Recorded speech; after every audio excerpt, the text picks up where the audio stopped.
Well, greetings, imagination connoisseurs, and welcome to this, a Sunday afternoon, high noon chat here on Robservations. I am your host, the notorious RMB. You'll notice I'm a little wet.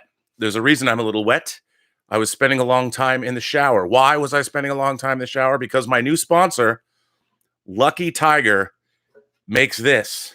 Suds and Studs. I love this so much. This is the best peppermint soap I've ever had in my life, and I'm not just saying that.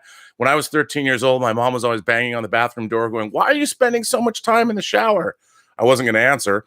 But these days, I spend a lot of time in the shower because Lucky Tiger men's grooming products, which, by the way, they are grooming products for men who deserve to look and feel great. But you know what? I feel really good after I use this soap, just so you know.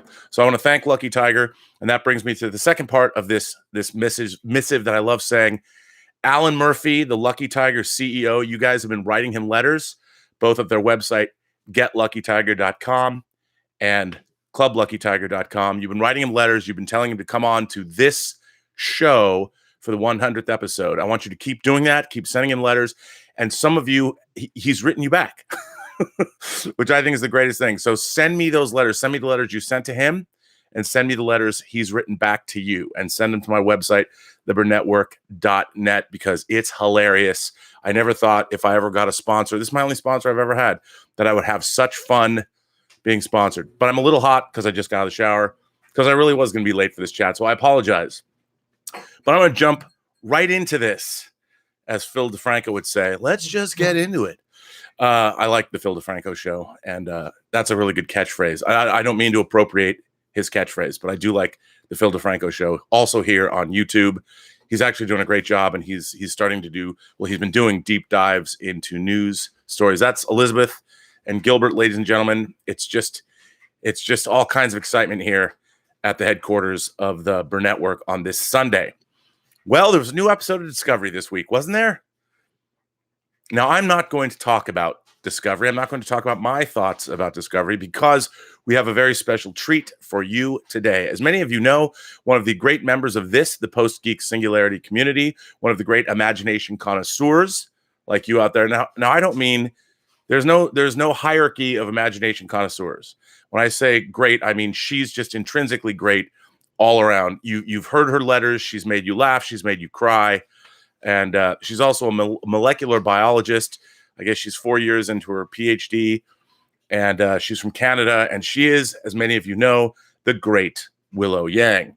And if nothing else, she is a fantastic letter writer, and every time one of her letters shows up in my inbox, I get all a Twitter. Not Twitter, but a Twitter. It's different than the Twitter, as many of you know, which you should follow me on Twitter at BurnettRM if you do not.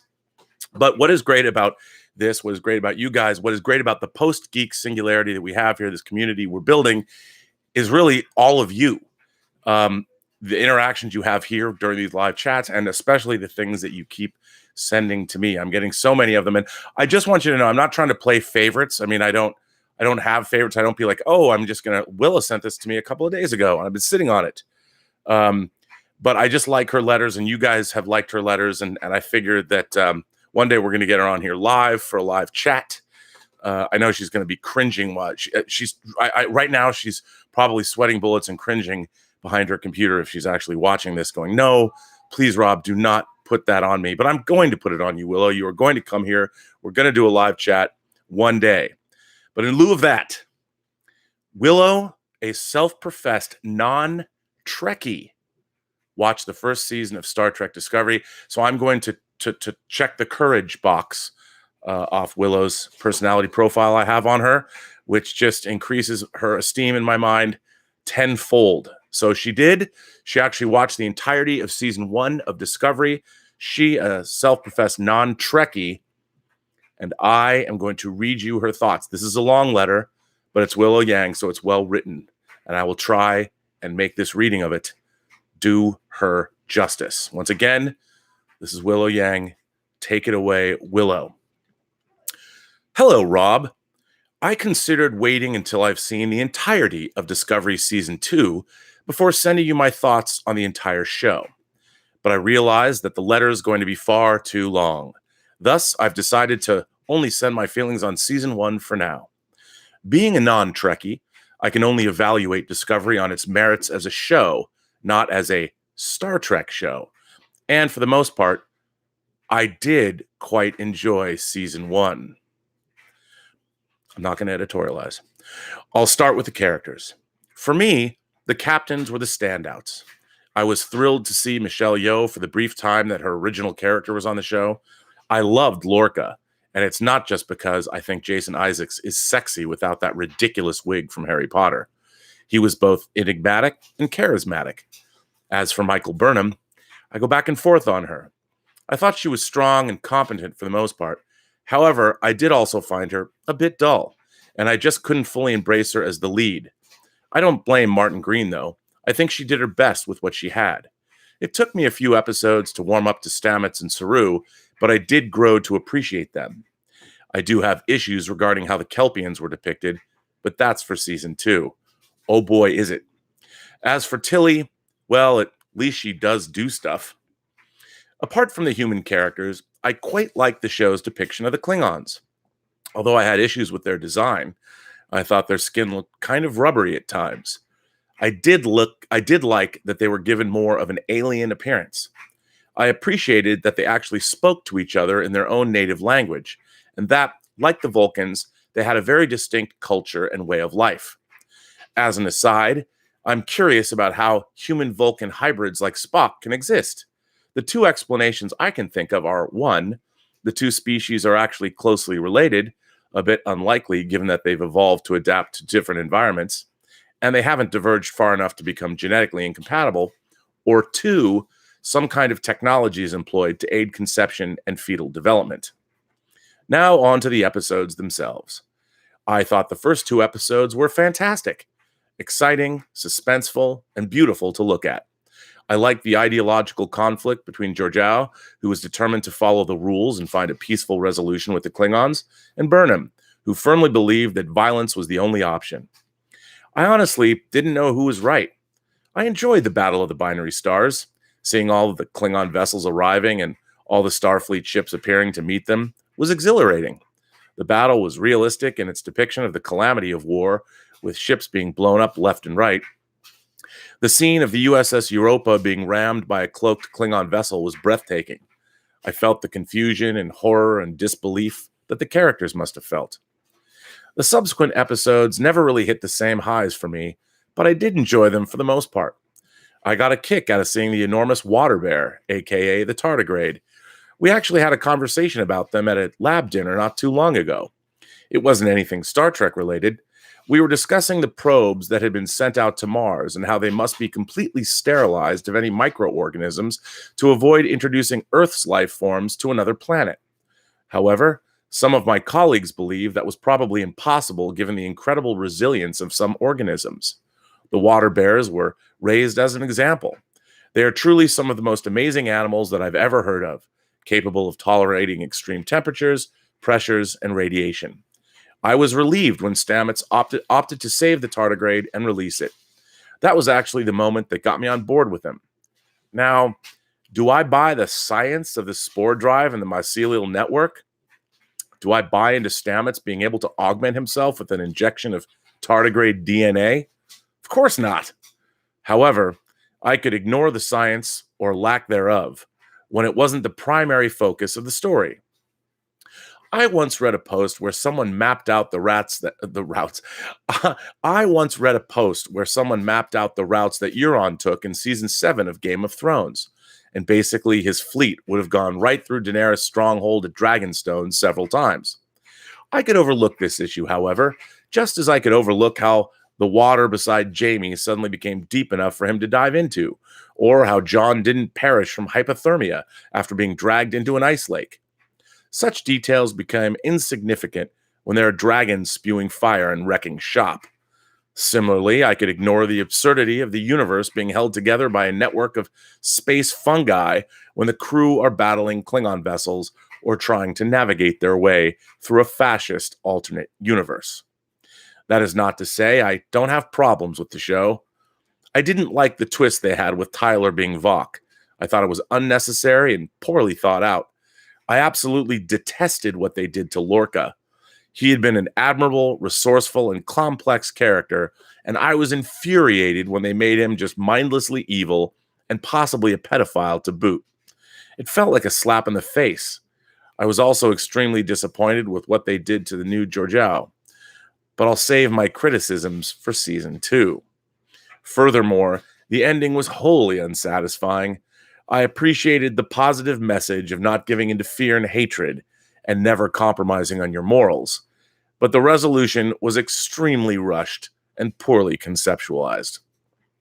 To summarize, as a non-Trekkie, I have no insight on whether Discovery was faithful to the spirit of Star Trek, whether the events aligned with canon, they don't, sorry, or whether the characters were consistent. I can only judge it as a show, and while I did have issues, overall, I still felt that the good outweighed the flaws in Season 1.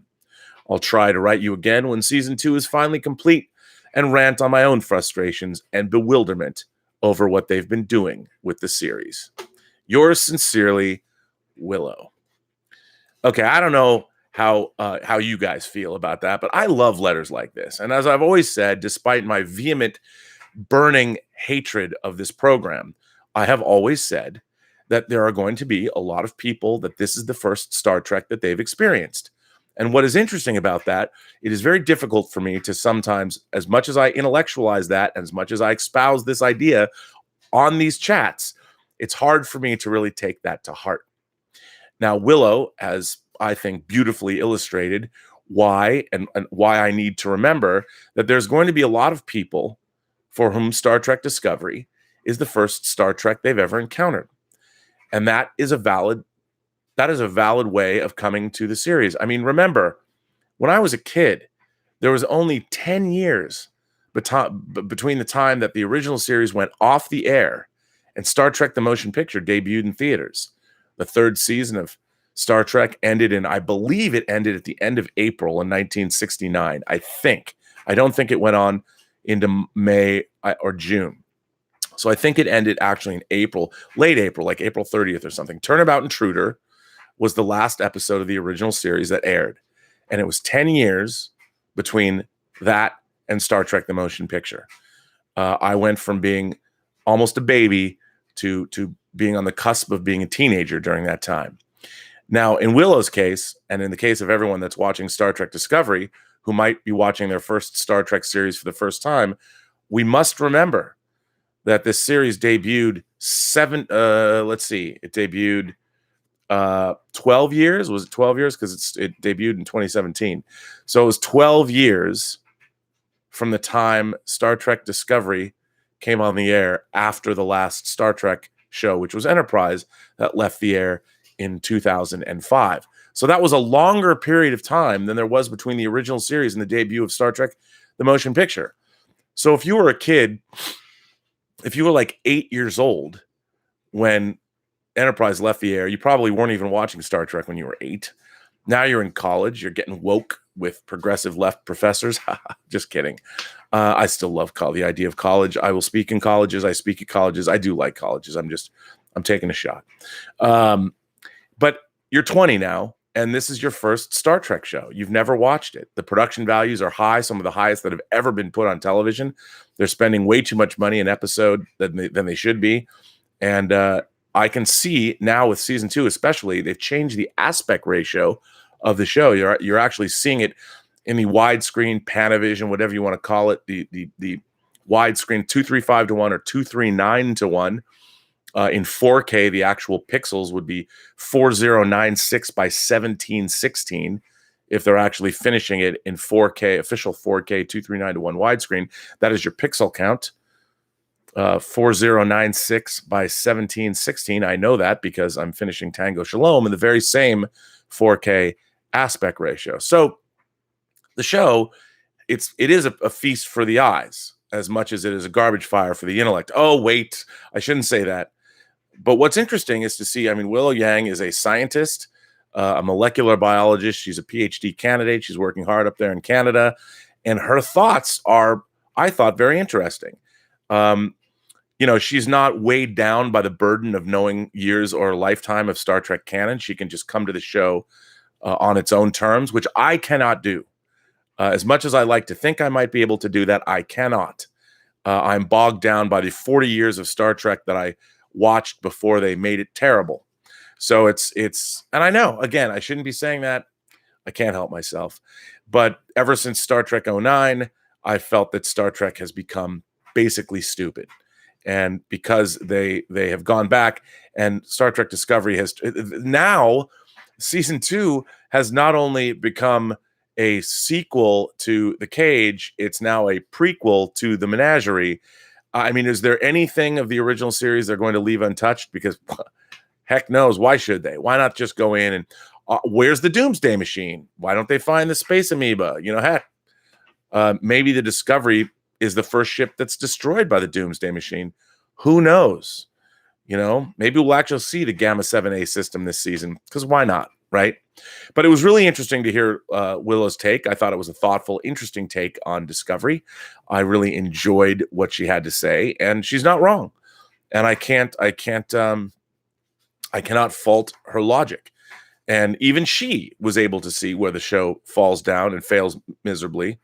I mean, it's perhaps unsatisfying on certain levels. I'm just kidding. You know what? All these people, they're all on Twitter. Burnett's a gatekeeper. No, as everyone knows, I'm the gatekeeper of verisimilitude, of which even Willow points out a fungi network around the galaxy that allows a spaceship to travel wherever it wants to go in seconds. Or the Red Angel moving that giant sphere, whatever that giant sphere was, just being able to move it into the path of the Discovery. Like what? She just pushed it a la Iron Man? I don't know. But anyway, I really enjoyed Willow's letter. I thought it was great. I think there's a lot of sentiment that is shared by people that really do love the show. And again, the concept of Star Trek, if you consider the idea of infinite diversity and infinite combinations, and which is idic, and I believe that was introduced in the 3rd season episode, Is There in Truth No Beauty? And you can be all crass, and you can say that the reason that Gene Roddenberry wanted the idic symbol created was to sell merchandise. But he didn't know that when he was first making Star Trek. They didn't know that Lincoln Enterprises would exist, or that the fan base would demand this kind of stuff. It really hadn't happened yet. So I do think that these takes on Star Trek Discovery that might not be my takes are very valid to share. And when someone can write as well as Willow, I am happy to share those thoughts. I think they were incredibly valid. I like what she had to say. And that I thought also, kudos to her for being fearless, for basically writing what I would say is a pretty pro-Discovery letter to me. And look, I'm not beyond sharing those things. I can have a burning hatred for various things, but I'm perfectly willing to entertain someone's alternative point of view. And I think it's important to share, especially when it's as well articulated as Willow's. So, yeah, my opinion on a weekly basis about Star Trek Discovery has not changed. I will say this: if this season turns out to be some kind of a Borg origin story, I will never watch the show again. I will be done with Star Trek Discovery. I won't even think about Star Trek Discovery. I might even cancel the Kelvin model that I ordered from culttvman.com. You know what? I might do that because I'm done with Star Trek. Just so you know, maybe that's for the best. Maybe it's time for me to move on and allow a younger generation to take over. I'm not going to lose these beauties. I'm telling you that right now. I won't. But anyway, so that is what I wanted to read today on this Sunday. What are your thoughts? What do you think about what Willow had to say? I'm going to go back up and read some questions here. See what's here. Read by Nature says, scientist, huh? Looking forward to hearing about them time crystals that Klingons just happen to have laying around but don't use. Okay, the time crystals, perhaps the worst conceit that we've ever had added to the Star Trek canon. It's not really the Star Trek canon. I mean, time crystals, really? I mean, what were you watching Land of the Lost and you thought, oh, those pylons, man, they've got those crystals in there. Time crystals, sure.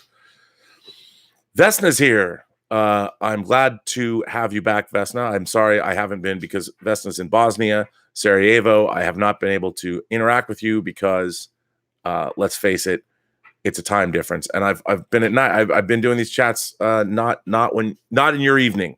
I would really like to do these chats only at noon, and I'm hoping to get that regular schedule set up and make it make it more destination YouTube viewing, at least for my international viewers. And you members of this, the Post-Geek Singularity community. So Vesna, good to see you. She says, I'm looking forward to hearing Willow's opinion on Discovery. I hope you liked her opinion. I thought it was interesting. Willow is here. Willow says, oh dear, I'm so dead. Come on, Willow. Willow also says, this is just season 1. I haven't gotten to the time crystals. Yeah, please weigh in on the time crystals. I can't wait. You know, it's a bummer, I would say. Willow, I expect to see a letter about season 2 tomorrow, but season 2 is not over yet, which is unfortunate. I can't believe season 2 is actually going to overlap with Game of Thrones. Vesta says, courage, dear. Willow, courage, dear. I didn't watch one single episode yet, so I'm waiting to see would it be worth it to watch it. Aditya Singh says this could turn savage. Willow says I'm especially screwed. I'm screwed because I actually enjoyed season 1 and I know how everyone else hates it. Listen, here's the thing. As everyone knows, and I am not a hypocrite, the whole point of this is for everybody from very diverse backgrounds and diverse opinions about the Post-Geek Singularity and all the elements that make that up. I mean, we're supposed to be able to have I'm not even going to say it. We're supposed to have a space, the final frontier, a place where we can come, a cyberspace place where we can come and debate and chat and share our opinions, divergent though they may be, about these things in a respectful, fun manner, because I think that's the whole point of it all. And Willow sends me a super chat saying, thanks, Rob, and everyone in the chat for not banishing me yet. Willow, you're a lifetime member.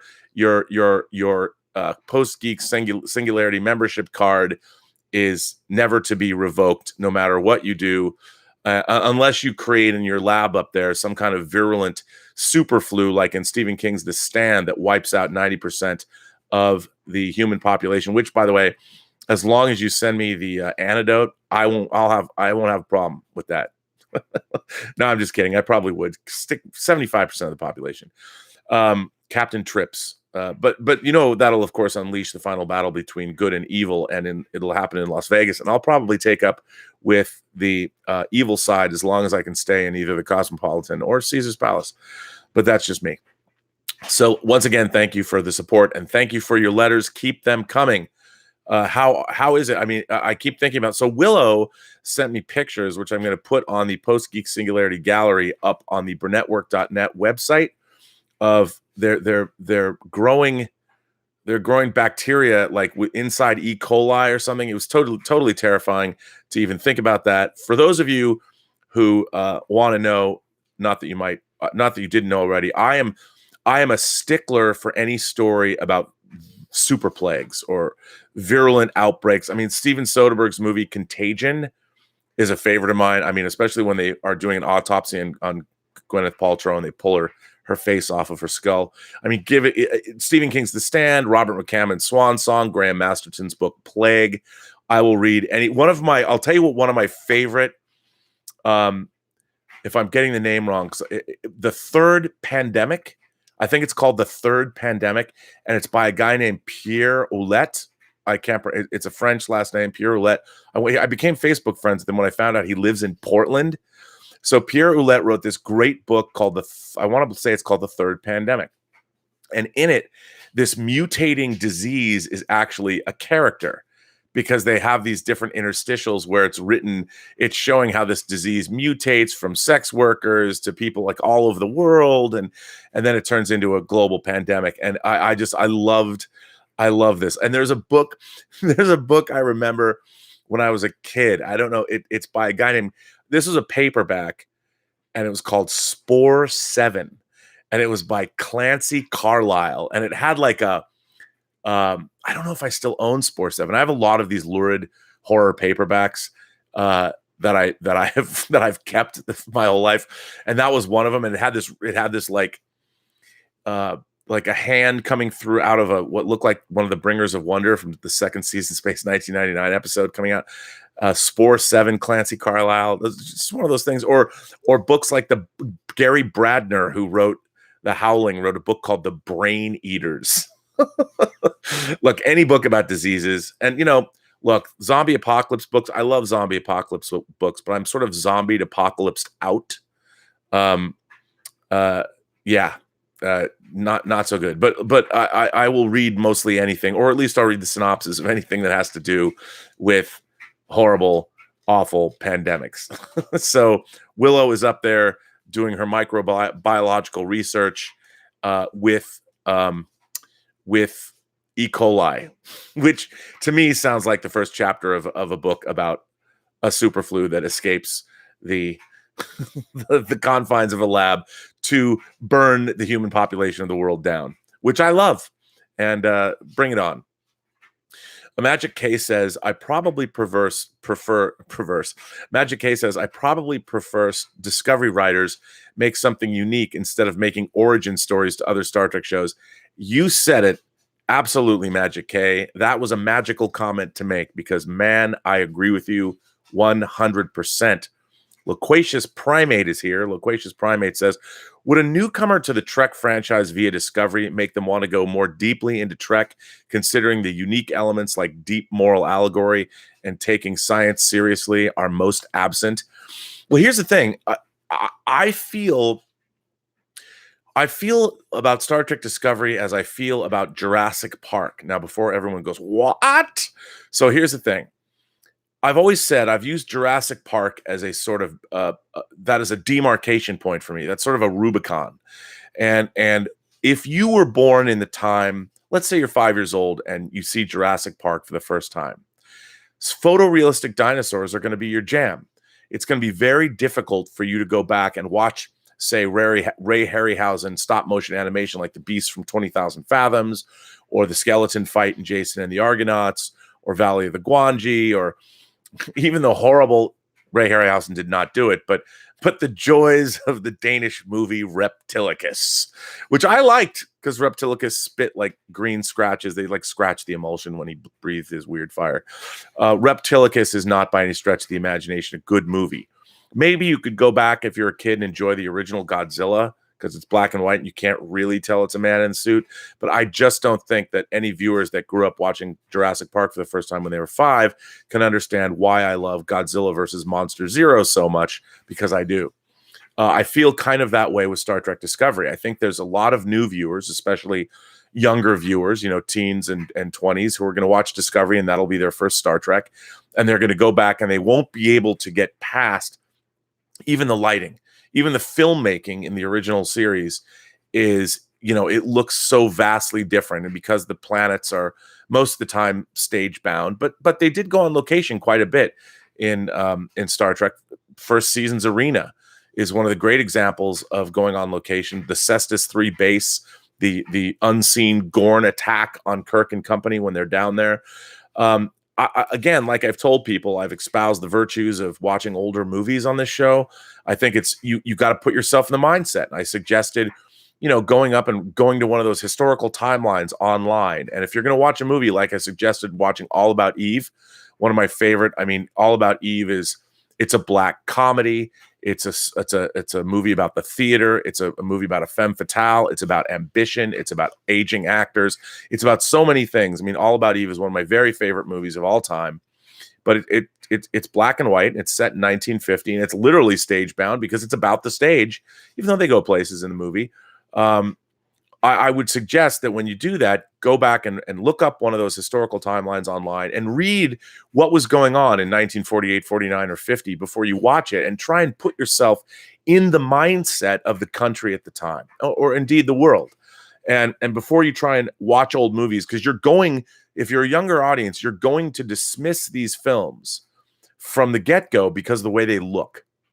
You are. You even if they're black and white, a lot of people are like, I don't watch black and white movies.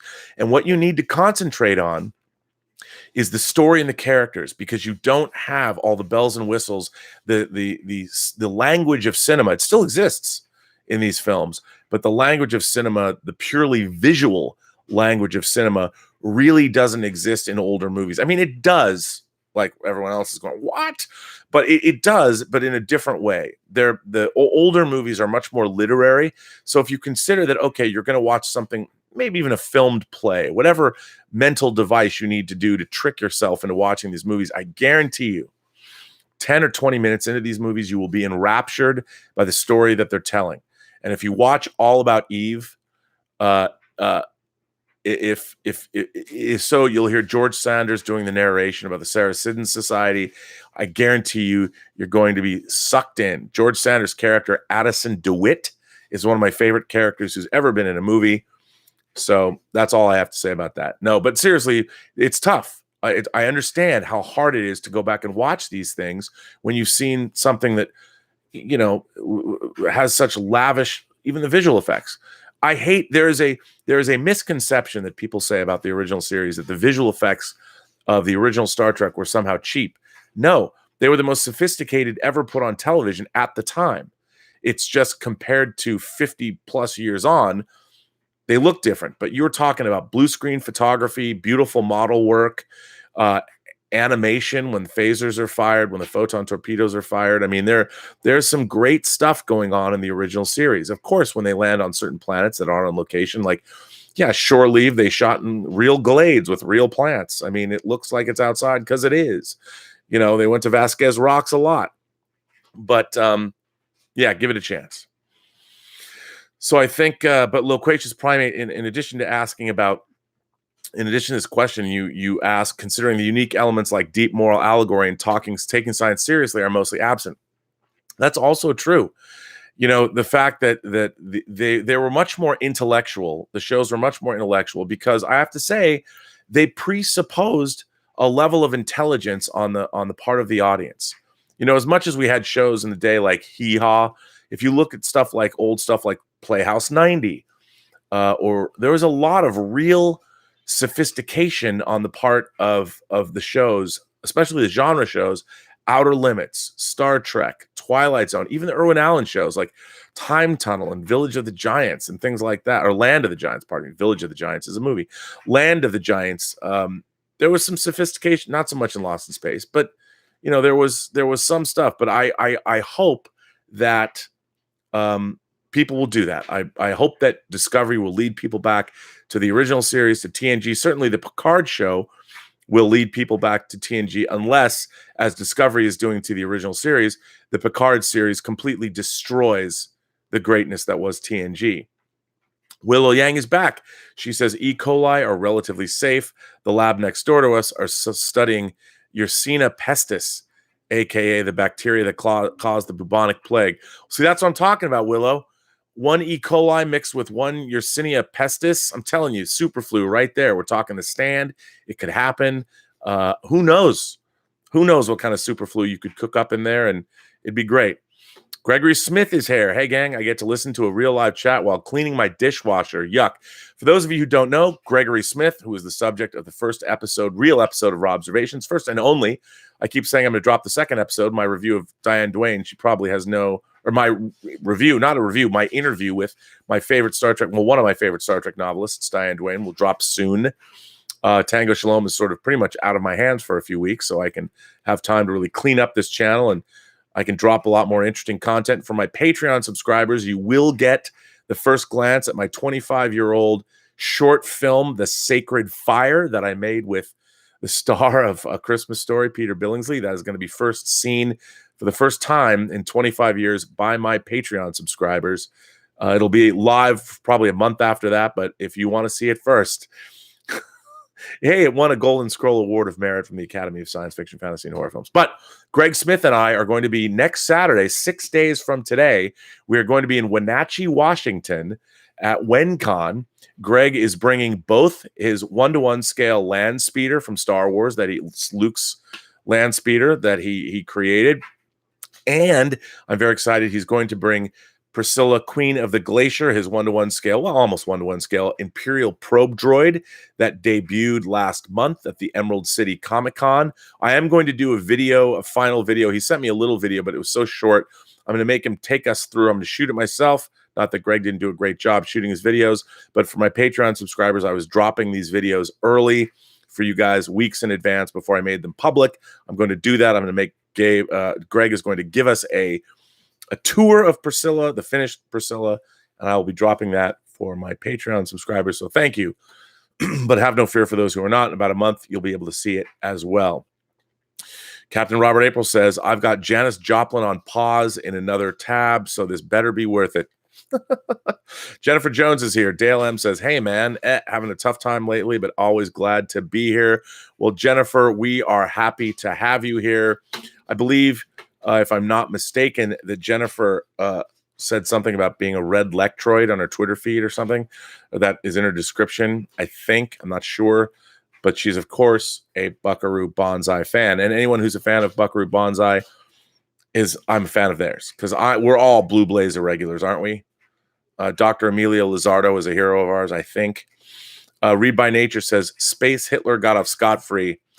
It's true. Not only did she get off scot-free, apparently, she got to join Section 31, and she gets a membership card and her cool black comm badge, which isn't a comm badge yet, only a matter of time. Mark Balam says, Real Girl 26, the only television shows I watch now are Brooklyn Nine-Nine in the UK. Well, that's good. It's a good show. I enjoy that. Taylor M says, I feel like we should all begin with my name is such and such, and I'm a fan of canon and continuity. Crixus Maximus says, Jennifer Jones, I'm good. I just need more weekend in my weekend. How about you? Me too, buddy. Me too. I got to go do some more work today on Tango Shalom. But yes, it's good. It's good to have those problems. Willow does say, thanks, Rob, and everyone in the chat for not banishing me yet. Did I already say that? Well, I thank you. We're not going to banish you, Willow. I told you, you've got a lifetime membership card here. Vesna says, thank you for your insight and review of Discovery, Willow Yang. That is good. I want more people to send that in. Neil Stringer's here. He says, it's better than season 1, but it seems to be weak sci-fi and not so well thought out plot. The problem with long-form storytelling is that characters become plot points rather than characters. Man, you said it. Donnie Pearson says, hello, Rob and all, from your original neck of the woods that is my home for the 2+ decades, the greater Seattle area. I am watching Mariner baseball on Root Sports live from Guaranteed Rate Field. Okay, I love Donnie Pearson's updates. 2-1 Mariners. I love that. See, I love this Post-Geek Singularity community because I love you people coming in here. And there's things that I get to if I don't get your Mariner baseball reports, I feel a lesser person. I got to show you this thing I picked up at WonderCon because I just think it's so cool. So this guy at WonderCon, and I'm forgetting his name, but I guess he has a gallery close to Disneyland because he does a lot of character work and stuff. And he had these minimalist drawings that he had done, or paintings, drawings, or of spaceships, and you had to kind of know what they were. The most obvious one was the one that I picked up, but he had ones from 2001. He had one of the SDF-1 from Macross or Robotech. He did a Millennium Falcon one, and then he had this one. I got to show it to you because it's awesome.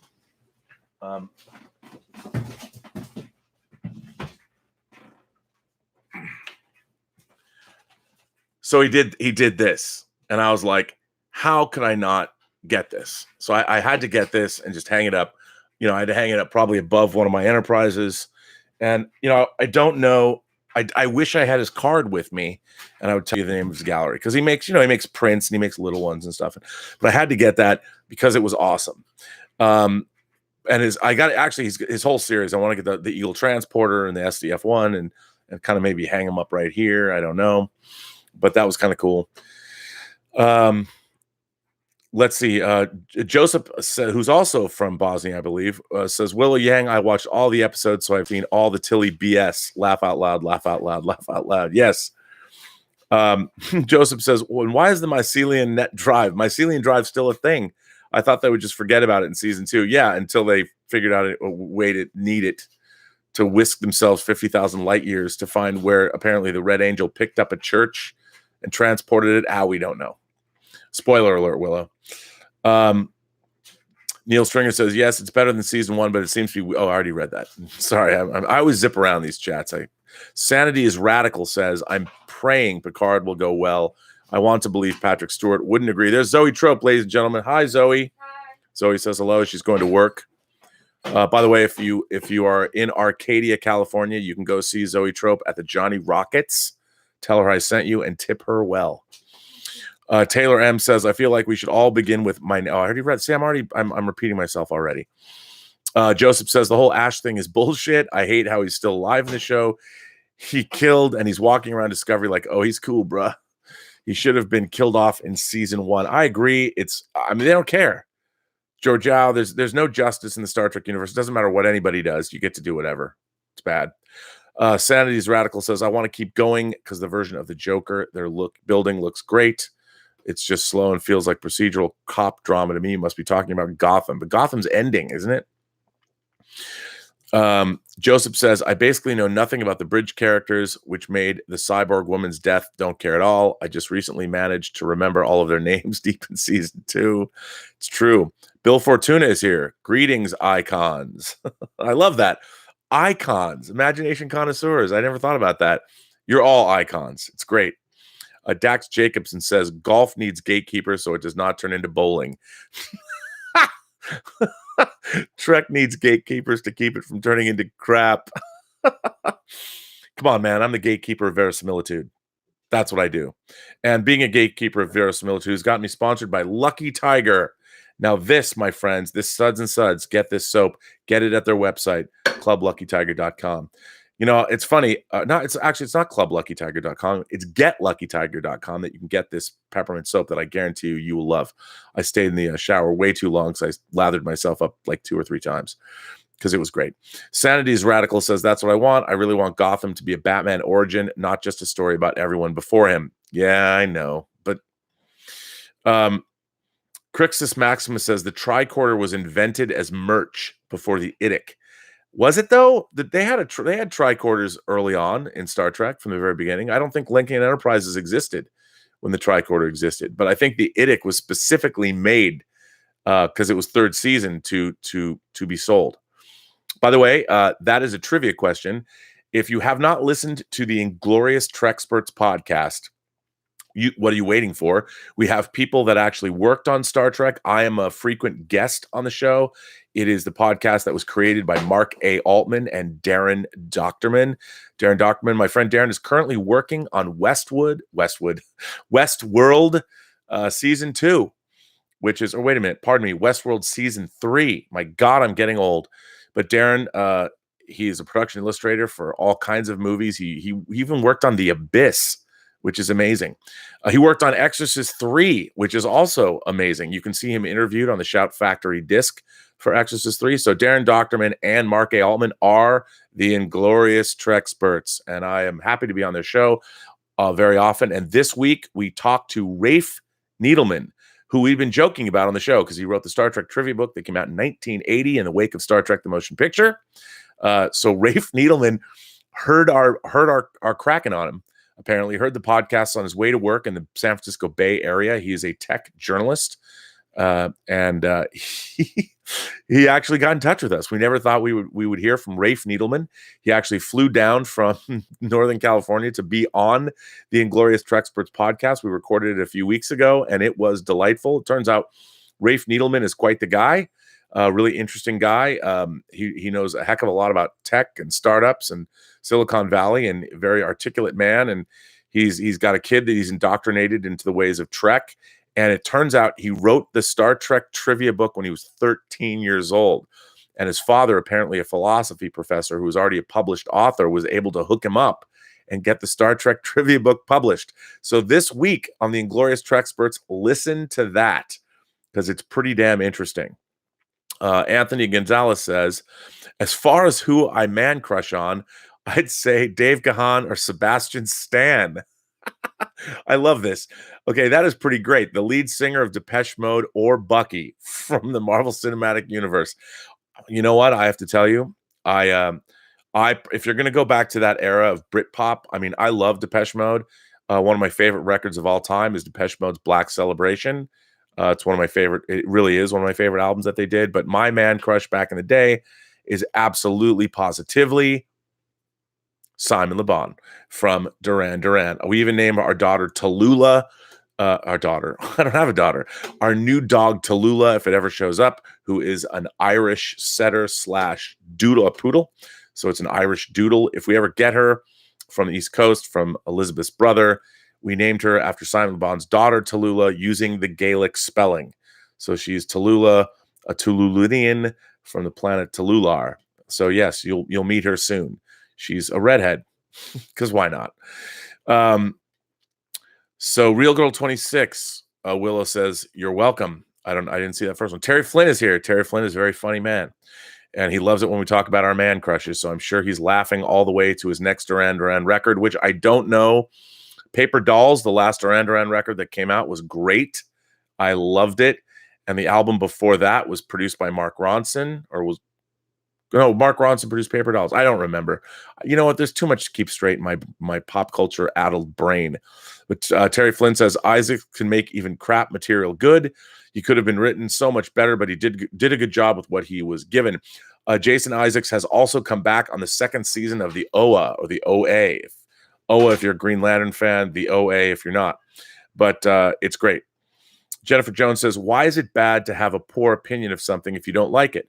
I entertain alternative points of view, but why does it seem like any negative opinion I have is just considered hating?" I don't know, man. I'm with you there. I agree. I mean, I don't like to hate on things. As you know, as you can tell from these chats, I tend to like so much stuff. There's so much stuff in the world that one must love. And when I see things like when I saw this, there was love in my eyes. I was like, I have to have that. I have to put that up on my wall because it is great and I loved it.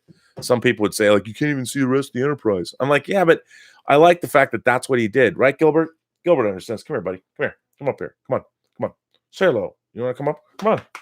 Come on. Yeah, come on. There you go, buddy. Here, buddy. There's Zoe and Gilbert. Look who you got. Come here, buddy. Oh, Gilbert's going to follow Zoe away. Going to go follow Zoe and see where she's going? Yes, he is. He wants to be in the middle of the action, see what's happening. When we open the closet door with his clothes, Gilbert just wants to go inside and steal shoes. Well, Jennifer, you know, I think the problem is now is people equate having a negative opinion of something about with being a hater. And I think that's ridiculous. I think Willow has proven that you can have a measured, cogent feeling about something and see the good and the bad. Kind of like Luke looking at Darth Vader and seeing the good in him, even though he's a genocidal maniac that was responsible for the deaths of billions. But anyway, I digress. But yes, I think that we all could do better. It's just the way you state your opinion. Willow stated her opinion very eloquently. But when you just say, that sucks, man, you know, then it's absolutely problematic for certain people. But yeah. So let's see. Somebody just Fergal Kelly is here. Hello, Fergal. I love your name too. Driving from my hometown in I can't. Is that Port Louis? Is that a Gaelic word that I can't pronounce? Driving from my hometown in Port Louis. Is that Louis? Driving from my hometown in Port Louis to Ennis, like Garth Ennis, or Ennis to Ennis, like Garth Ennis. About 45 minutes more to go. Taking aggregate samples for testing in various quarries. I can't even read. In Cote Claire tomorrow, listening to Rob, how bad ... Is that bad? I don't think it's bad. It's bad how I just read your Irish. So I apologize for that. Vesna would like to talk about a man crush. Well, you should, because hearing guys talk about their man crushes is sort of, you know, I guess it gets tiresome for all of our less woke viewers. But you know what? Simon Le Bon, man, that guy had some serious hair, and he still does. I used to try and cut my hair like Simon Le Bon's all the time. I don't do that as much anymore.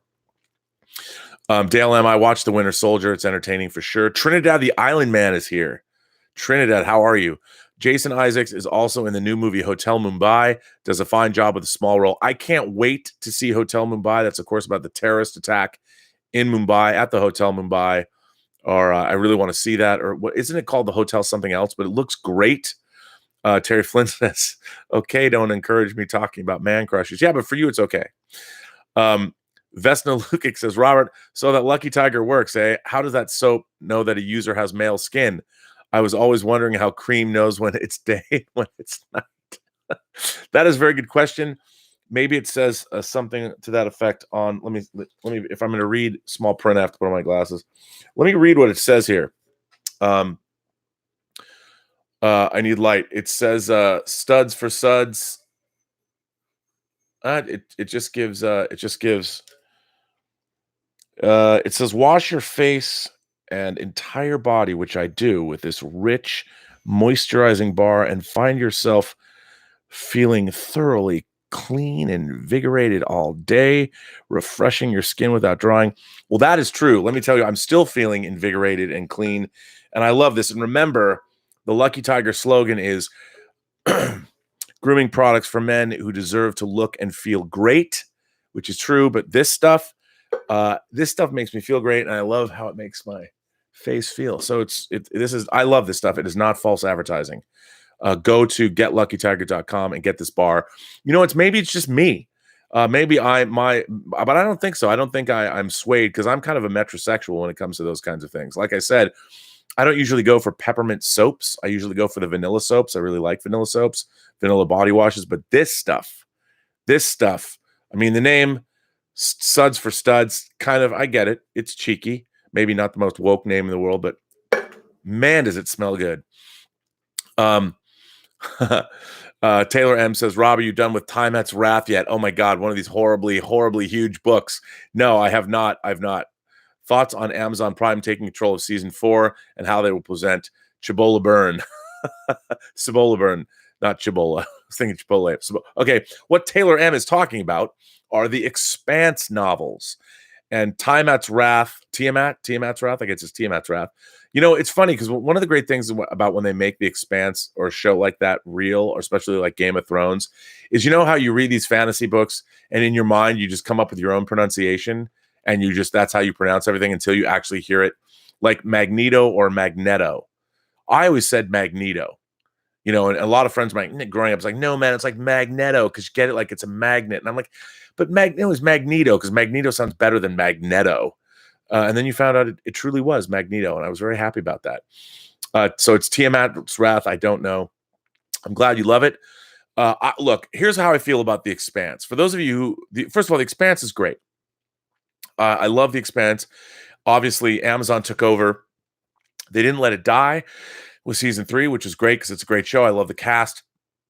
I love their attention to science. I love the effects. I love everything about the show. But the books get bananas. Like it gets so big. There's, dare I say, alternate universe elements. There's so much stuff that happens in The Expanse. I don't know what they're going to do.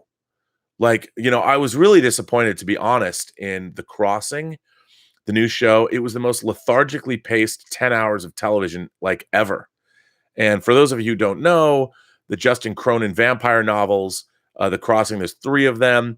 They basically adapted. It took them 10 hours to tell the story of what should have happened in the first hour, in my opinion.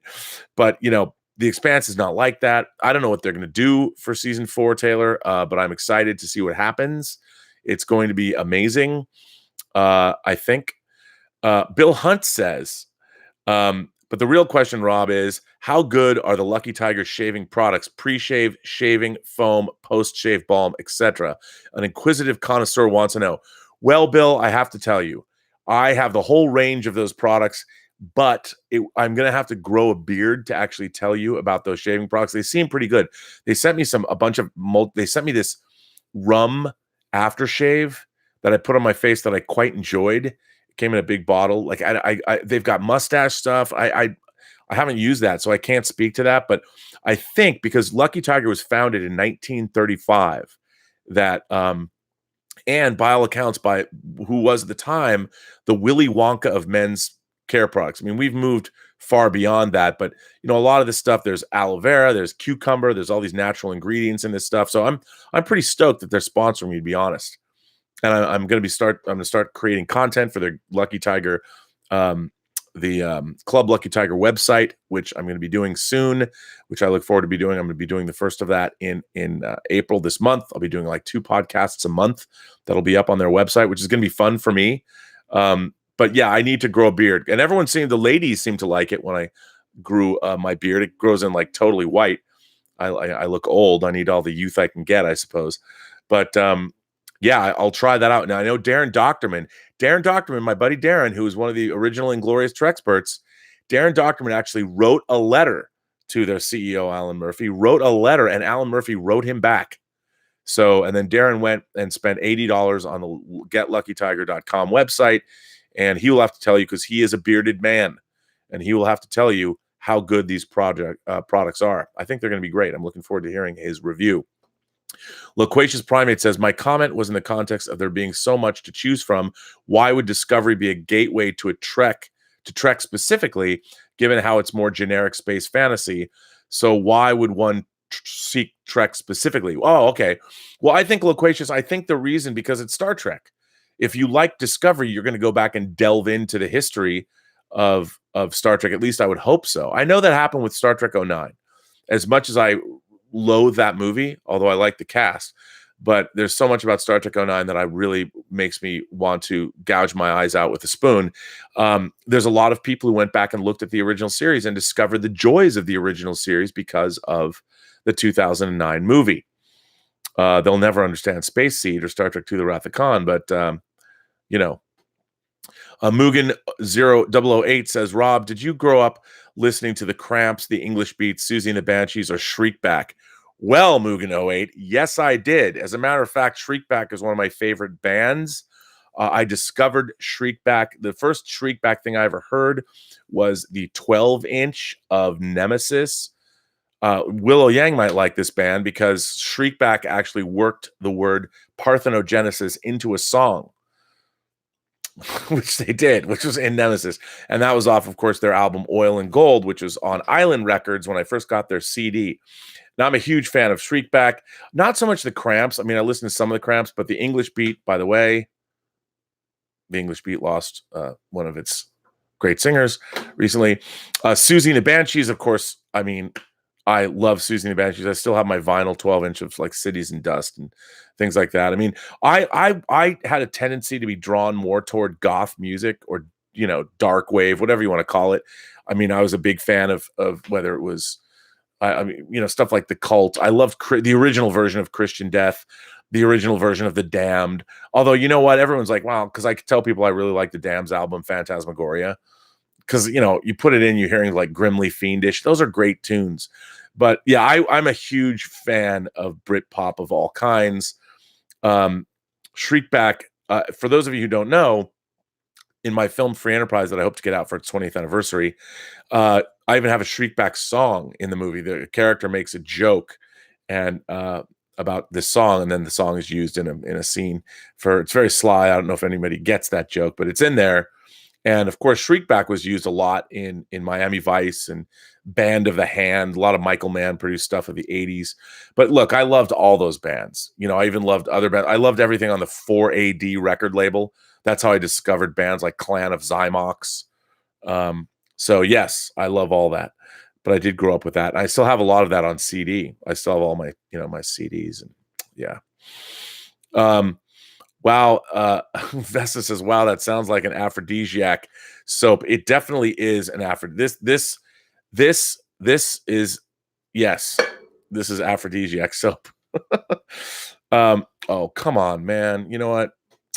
Brie Larson sucks. You suck. Why? I don't understand. Brie Larson sucks. Did you see The Room? She won an Academy Award. And if that's what you're going to say, that level of discourse, sir, as much as I want to be all-inclusive, you are not up to the level of the rest of the imagination connoisseurs who are members of this, the Post-Geek Singularity community. So you, sir, are out of here. Don Stellato. Hi, Rob. Your thoughts on the band Death? I don't know the band Death. I do not know. I know Christian Death. I like their original incarnation. I am a definite fan. Joe Espen says, Crixus, The Expanse is The Expanse. I like The Expanse. Rob Irvine says, the Orville is better than Star Trek Discovery. I think the Orville is different. The Orville is basically, it's a riff on Star Trek, which I like. I like it. I like the Orville a lot. I like the characters a lot. They're fun. Dale M says, hey, Rob, my beard grows in 98% white. I hate it. Well, it's kind of cool. Chicks dig it, man. Chicks dig when you grow the beard and it's all white. It's kind of neat. Rob Irvine says, Neil Stringer, I find it tedious. Every episode is the same. This past one was brutal. Love the Pike stuff, but Burnham truly stinks. Yeah, well, Antarukrish Aid says, watch Deli Crime. Yeah, people have been telling me that. And I got to go. Maybe you were telling me that. But yes, I will do that. Heaven 17 or Human League pre-live teasers asking that question. Heaven 17 was probably more challenging, but the Human League was very catchy. They were not my obsession though. TJ Spillane says, "Are you excited for HBO's Watchmen series coming this year?" Yes, sir. I am. I'm a huge Watchmen fan. I can't wait to see what they do with the series. But it's Damon Lindelof, and I'm not sure. John Suntress is here. John, how are you? If you guys have not listened, every time he's here, I gotta pimp his podcast. He does not pay me, by the way. If you like comics and you like pop culture, you must listen to the Word Balloon podcast. There's years of it to listen to. I've appeared on it a number of times.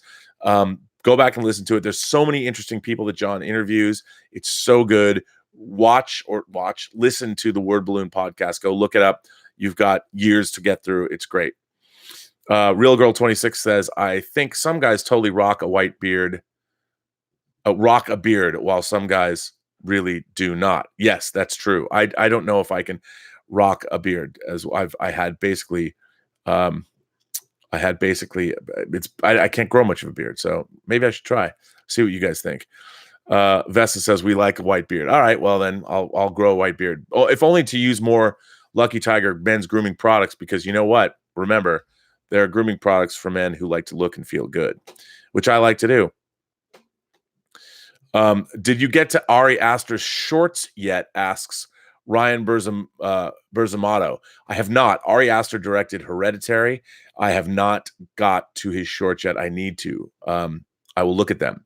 I just have been so busy traveling and going places. And by the way, for those who might want to, this Thursday is a big day. Thursday, April 11th. Remember that. Now, Willow, this has to be a little later because I don't think I arrive in Seattle until 12:30, but you can watch it the next day. I believe, let's say at 3 o'clock Pacific time on Thursday, I'm going to have a very special guest right here on Robservations. That's right. My mom, Nancy Burnett, on the day of her 80th birthday, is going to be here, and you'll see how with it she is for an 80-year-old lady. You won't believe she's 80.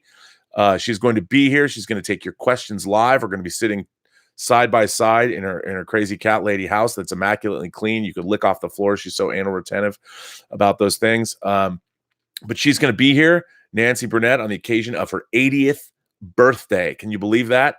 So mark your calendars, kids. I'm planning at 3 o'clock on Thursday, April 11th, Nancy Burnett's 80th birthday. She's going to be here taking your questions live. I will be moderating, of course. Be nice to her. Don't come on and say Nancy Burnett sucks, because then she would get upset and that wouldn't be good. And she didn't suck. Oh, I butchered. Let's see. I'm sorry I butchered your name so bad. Aid, can I just say, yo, Aid, what's up? Like, yo, Burnett, what's up? I'm sorry I butchered your name. I apologize. Real Girl 26 says, "I think some guys totally rock a beard, while some other guys do not." I've read that already once. See, I'm losing it. I'm getting old. My mom is more with it than me. Rob Crawford says, "Renew the Orville for a 3rd season." Yes, indeed. I think they should. I like the Orville. Donnie Pearson says, "Once complete, I will export it to MIDI and import that into Reaper so I can give that tune my orchestral mock-up cover." I don't know what you probably mentioned it. I didn't read it. Beatmaster says, "Lindelof is more miss than hit to me." Yes, I agree. I totally agree with that. Taylor M says, "Rob, my phone died when you were finishing up with the Expanse response. I wonder, do you think they'll be able to come anywhere near close to the books? Tall order." You know what? For those of you, I keep saying it, the Expanse books get bonkers. Like, you think the Expanse, there's a reason it's called the Expanse, because it expands. The storytelling expands beyond the confines of the solar system. I don't know what they're going to do, but I'm really looking forward to it because, they have 8 books now, and they've got 5 more seasons if they follow the books. We'll see what they do. Willow Yang says, "Dale M, I'm not the biggest fan of beards in general, but I'm sure there are a lot of girls and guys who dig white beards." Well, if I grow it, we'll see. You can give me like a rating. Don Stellato says, "My grandfather turns 90 next week. Tell him happy birthday. Congratulations." My grandfather lived to the ripe old age of 97, and he was still golfing and driving and going places. R.I.P. Yes, Mugan08 says R.I.P. Ranking Roger.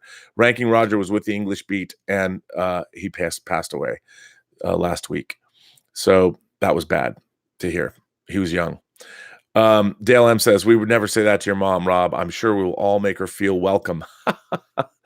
Well, you know what, you guys, you can ask her questions about movies she took me to. I went to see Logan's Run with my mom, Raiders with my mom, Star Trek The Motion Picture with my mom. Ask her about Jewish Movie Day. We went and saw things like 9 to 5, all that jazz, I think, Schindler's List. She's pretty funny. Donnie Pearson says, I was referring to Bruce Broughton's theme music from The Orville, which I like very much, that I will give a mock-up treatment, Rob. Hope the Fox Network would renew that show for season 3. If not, ABC would. I hope so. Pretty good. TJ Spallini says, in defense of Lindelof, him and the writer's room for The Leftovers really killed it and stuck their landing better than 95% of the shows on TV. Something to be said for that. Okay, maybe they did. And I would say I kind of like the ending. But if you think about it, just why did that happen? Why did the Earth split? Why just 2% of the people? I mean, they kind of did. Emotionally, maybe it worked, but it's still, they didn't really tell you anything. It wasn't that good. Matt Limpicky says, my favorite band is the greatest band of all time. It's Led Zeppelin. Crix is, you know what? I love Led Zeppelin. I really do. And you can never go wrong with Zeppelin. Loquacious Primate says, I can admit at least one good thing to come out of Discovery was the Shenzhou ship. While short-lived, it is quite a good-looking vessel. Yes, and you know, Eagle Moss made a very nice rendition of it that I don't know if I will ever buy. But if I had a lot of disposable income, maybe, because it's big. But and the Shenzhou looks suspiciously like another starship from something I was working on. I'm just saying. Yes, I'm sorry I butchered your name. And Trish 8. I don't know, man. I don't know. I guess I can't read English. I apologize. Fishman Dildo says TSOL is my jam. I love that. Is that a referral to The Shape of Water? True Sounds of Liberty, a band I quite enjoy as well. So I'm with you there. Captain Robert April says, as I'm not interested in a career as a mall Santa and I'm too lazy to constantly use Just for Men, I detest my white beard and break out the clippers on a regular basis. Willow Yang says, oh, wow, I can't wait for Rob's mom. She, I'm sure, can. She's like, I want the questions in advance. I'm like, Mom, that's not how it works. You're not a celebrity. I'm not going through your publicist. I am your publicist. I'm going to ask you things that you won't have a problem with. So yeah, Mom's going to come on the show on YouTube. I'm going to show her how it all works. I'm going to bring my laptop and it's going to happen. Dominic Francis sends me a super chat from, I guess, the UK. Just finished The Killing Joke. So good. Love the ending. Just started Watchmen. My favorite character is Rorschach so far. Dominic, you're delving into some Alan Moore there, and you will be all the richer for it as a human being. First of all, thank you for supporting the channel. And second of all, I love Killing Joke. It's so good. My only criticism of Killing Joke is that Batman would have known that wasn't actually Joker in the beginning, but it's okay. I went with that. And Watchmen is one of my favorite things ever. Please report back. Tell us what you think when you are done. Joe Espin says, I would like to see the Orville produced by and presented by YouTube for free. That's an expensive proposition. Rob Crawford says, how did you get into Logan's Run? Wasn't that movie rated R? It was not rated R. It was rated PG. I got in and my mom took me to see it. And when Jenny Agutter dropped trow in that movie, it was one of the greatest things I've ever seen. And also one of the scariest, because as a 9-year-old, I found it very arousing. And I was sitting next to my mom, so I was deeply conflicted. But yes, I saw Logan's Run at the John Dan's Theater. I want it in my memory. It was in 70 millimeter, but I don't remember for sure. And famously, as I've told, and I'm going to remind my mom of this because she doesn't remember this at all. Logan's Run was on a double bill with Fantastic Planet, one of my favorite science fiction movies ever. It was the first time I ever got to see it. And after the first 5 or 10 minutes, my mom wrenched me out of my theater seat along with my young sister, who was 7, and said, I will not sit here and watch a movie where people are treated like ants. It took me years before I got to see Fantastic Planet again on a double bill with Wizards, with Ralph Bakshi's Wizards. Mr. Aid, yes, my mother should be pretty funny. My mom is funny. She's a funny, and she's very with it. She's not like any other 80-year-old mother that you've ever met. Taylor M says, Rob, was your Shriekback reference in Free Enterprise based on the Oil and Gold album? One of my favorite all-time albums. Awesome dance songs at goth clubs. Yes. I actually think I want to say Underwater Boys. Was it on Oil and Gold? Or Big Night Music? You know what? I'm drawing a blank about my own movie. It's been a long time. But Oil and Gold is a great album. You know what else I love? I also have these 2 early Shriekback CDs, which has an extended version of My Spine as the bass line, which is very cool. If you guys haven't heard Shriekback is a really eclectic, interesting band. They're still putting out albums, by the way. You can follow them on Twitter. They're very active on social media, but their albums like Oil and Gold and Big Night Music are 2 of my favorite. They even did a cover of Casey and the Sunshine Band's Get Down Tonight, which is crazy. But they have crazy songs like Gunning for the Buddha. I love Shriekback. Now I want to go get all my Shriekback CDs and go burn them on this computer. I should do that. I can't say her name. Advanced question to Nancy. How was Rob as a kid? You're going to have to ask her. I'll ask. That'll probably be my lead question to my mom. Taylor M says, my spine is the baseline. Yes. It's true, right? Oh, you're in India. You're in India. It's 2 a.m. in India, but it's a Sunday. So, well, I'm glad. I love that you're in India. I can't pronounce Indian names. I need to figure out how to do it. I need to I guess learn how to speak Hindi. But that would be tough. Jennifer Jones says, love all the Logan's Run references in Free Enterprise. I've always wondered if the bookstore scene was shot at the Iliad in Burbank. It was indeed at the real Iliad. That is no longer there. They moved it. The Iliad bookstore used to be next to Odyssey Video. It was the greatest thing ever. But they're not there anymore, sadly. But yes, we shot the bookstore scene where Robert and Mark meet William Shatner while he's reading a Chic magazine that Larry Flint published in the Iliad bookstore. We shot at like 3 a.m, believe it or not. Mugen08 says, have your mom break out some pics of little boy R&B. Well, she could do that. I'll bring some.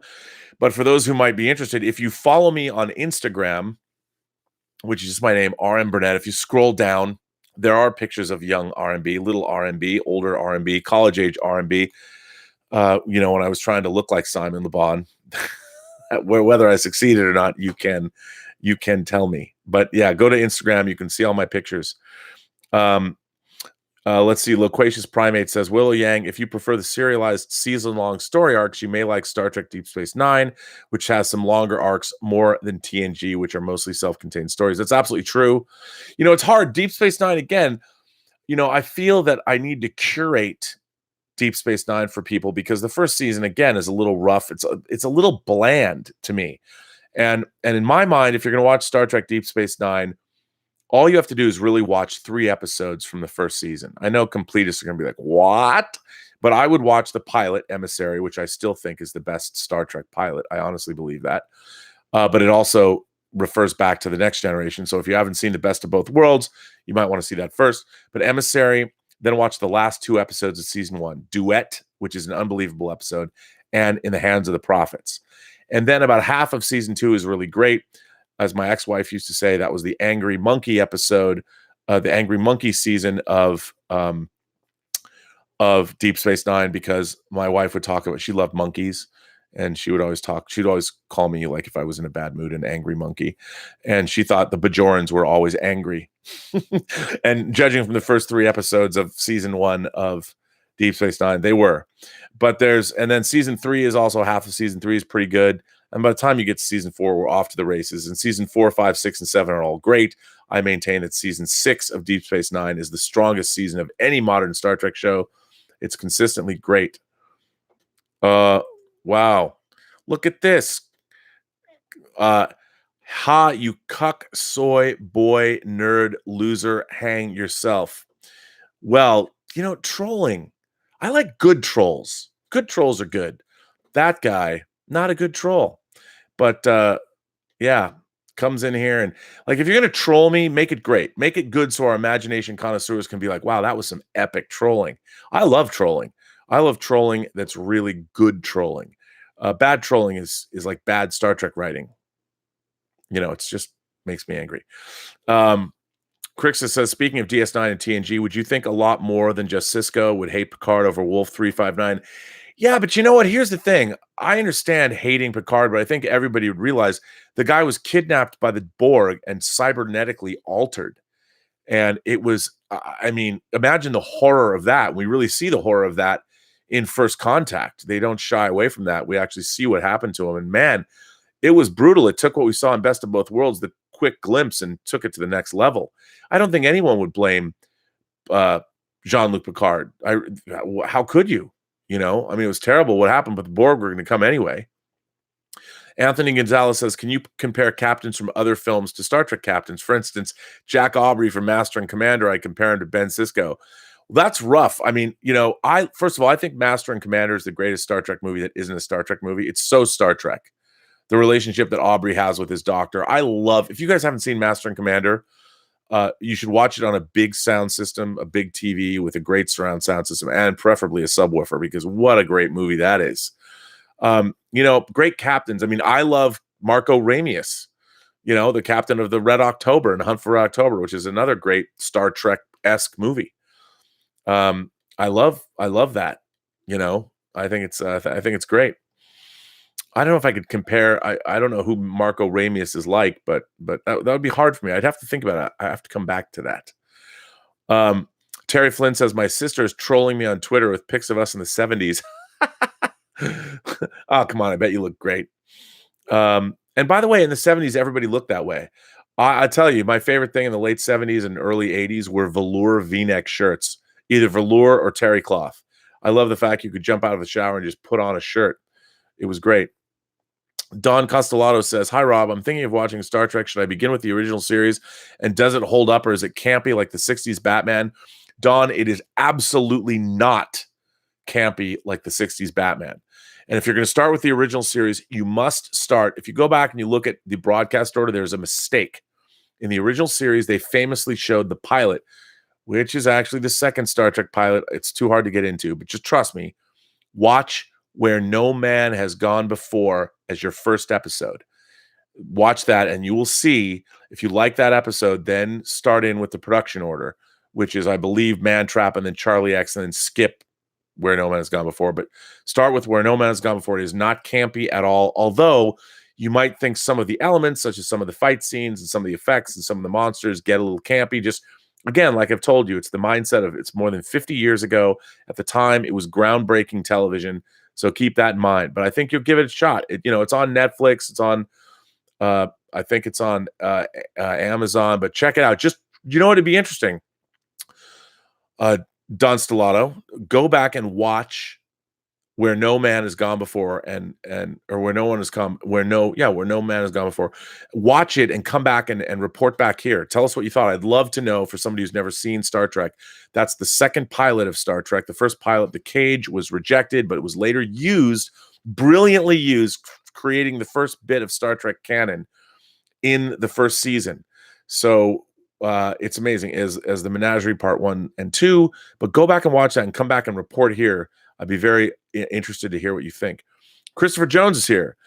Captain Picard's issue with being assimilated in family and, to a lesser extent, Borg, seeing it replayed in First Contact seemed cheap and redundant.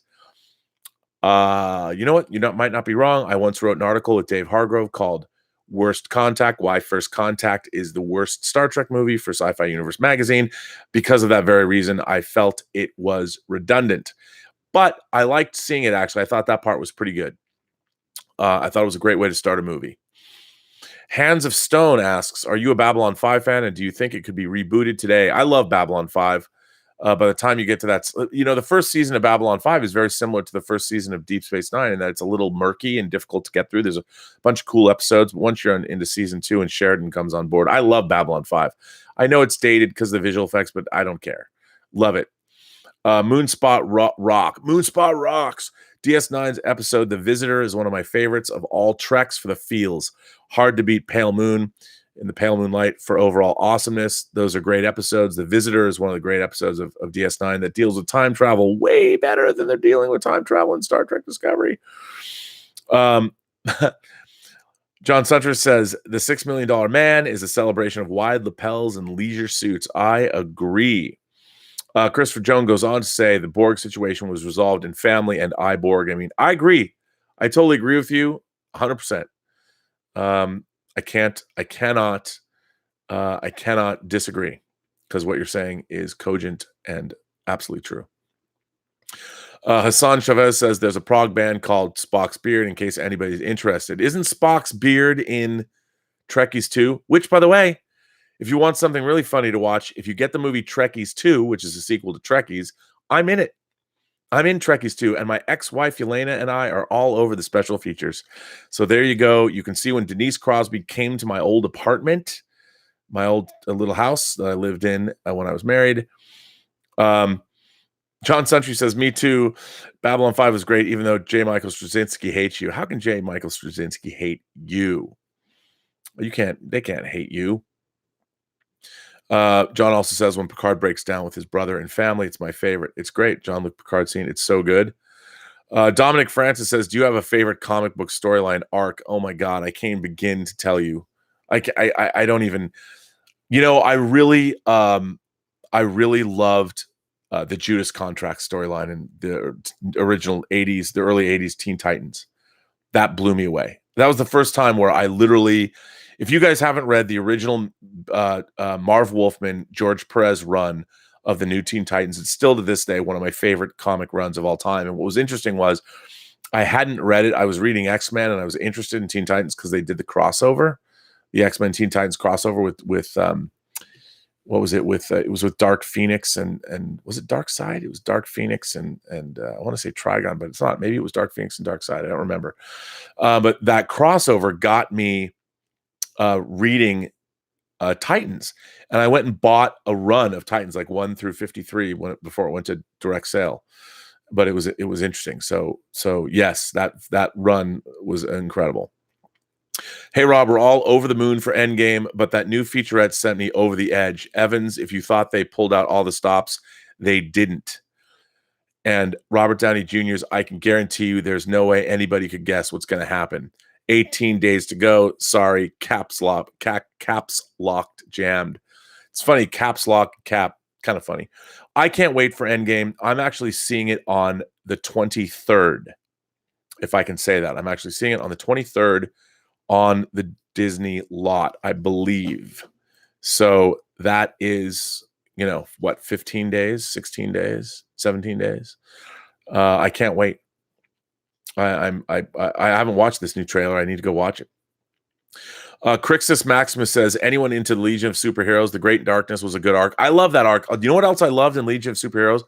When they rebooted it in the middle of the Baxter run and Keith Giffen took over and he was doing his 9-panel thing. And it just started, said 5 years later, and they kept changing time and going back with the time trapper. Man, I love that. That was dope. I thought that was really good. X-Men Titans crossover. It was Darkseid and Dark Phoenix. Yeah, I love that. So that was great. That was, again, a big, thick Baxter paper book. Dave Ortiz says, hey, Rob, thanks for reading my letter yesterday. I know you aren't a fan of JJ, but what about Super 8? You must relate to the kids, right? I think it's his best film. Can't go with you there on Super 8. I thought Super 8 was a pastiche of Spielberg light. I did like the kids, but you know what really irked me about Super 8?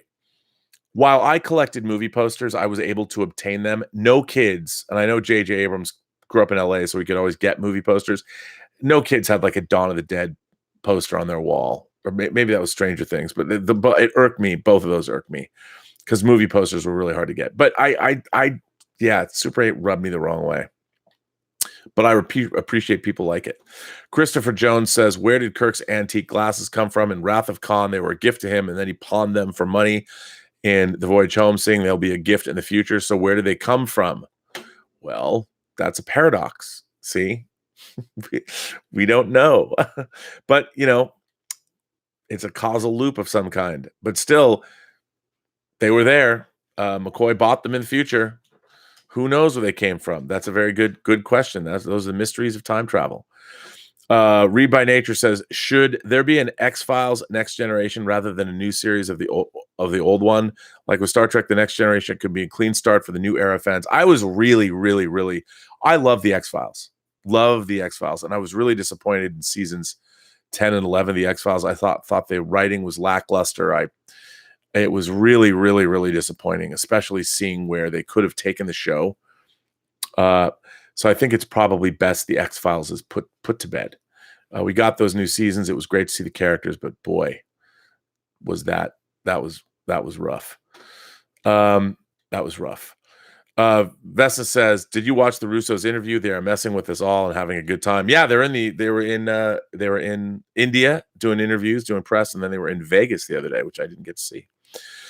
I have not watched that yet. Well, listen, guys, and girls and gentle people. Bill Hunt says it's fascinating to see how much The Cage is influenced by Forbidden Planet in terms of tone and production design and backdrops. I agree. For those who don't know, Forbidden Planet from 1957, which is one of the most fantastic science fiction films, especially probably the best classic science fiction film of the 50s. I mean, and that's saying a lot. You got Day the Earth Stood Still, you got When Worlds Collide, you got War of the Worlds. There's so many. You got Quatermass too. There's so many great science fiction films in the 50s, but Forbidden Planet was amazing. It was sort of a retelling of Shakespeare's The Tempest.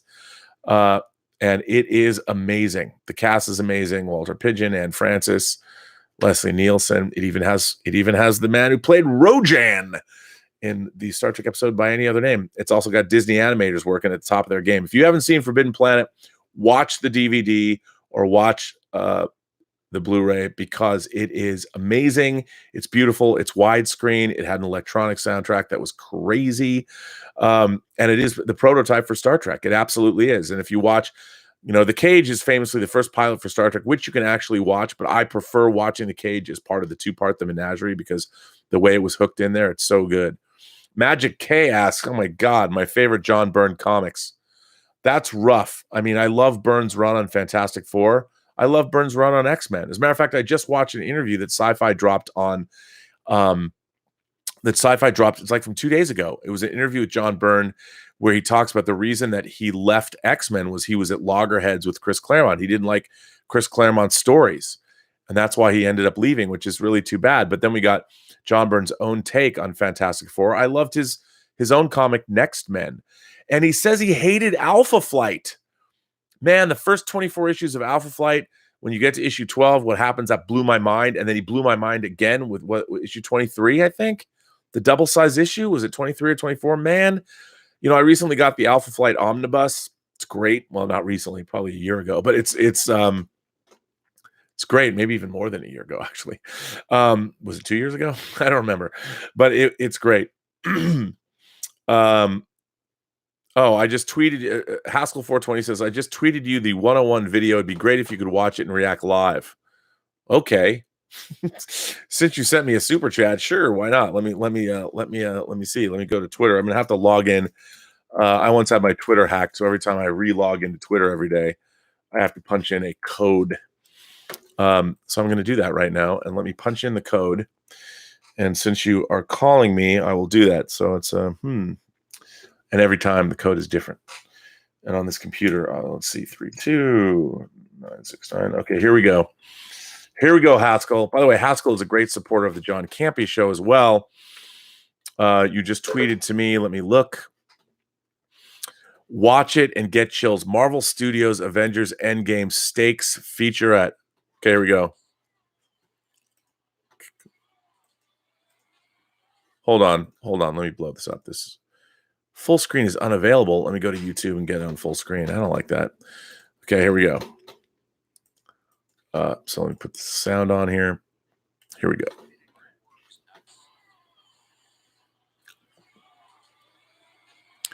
It's a great montage.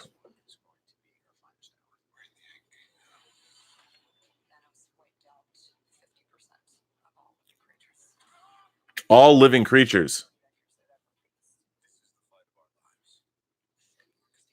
It's good. Okay, we've seen all this though.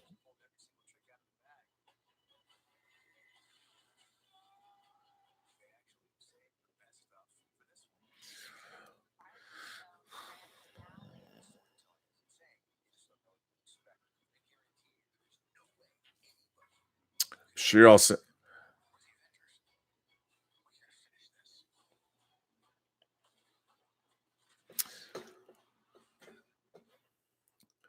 okay. Okay, that was good. That was good. However, they don't show us anything new. And I have to say that when I was at CinemaCon, of course, we reported on this, they showed a full scene from Endgame. And it was the scene where Thor brings Stormbreaker across. And it's amazing. And the scene was great. Seeing all the characters talk. Why was Nebula there and Stark not there? I don't know. I'm so excited for this movie. As I've said, I don't think I've been more excited for a movie since 1980 and seeing The Empire Strikes Back for the first time. I can't wait.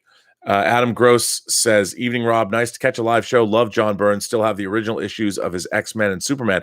Yeah, when Byrne took over Superman, I liked one of my favorite Byrne stories. It was a single issue when Lex Luthor builds a computer to find out who Superman actually really is, what his secret identity is. Famously, the computer spits out Clark Kent.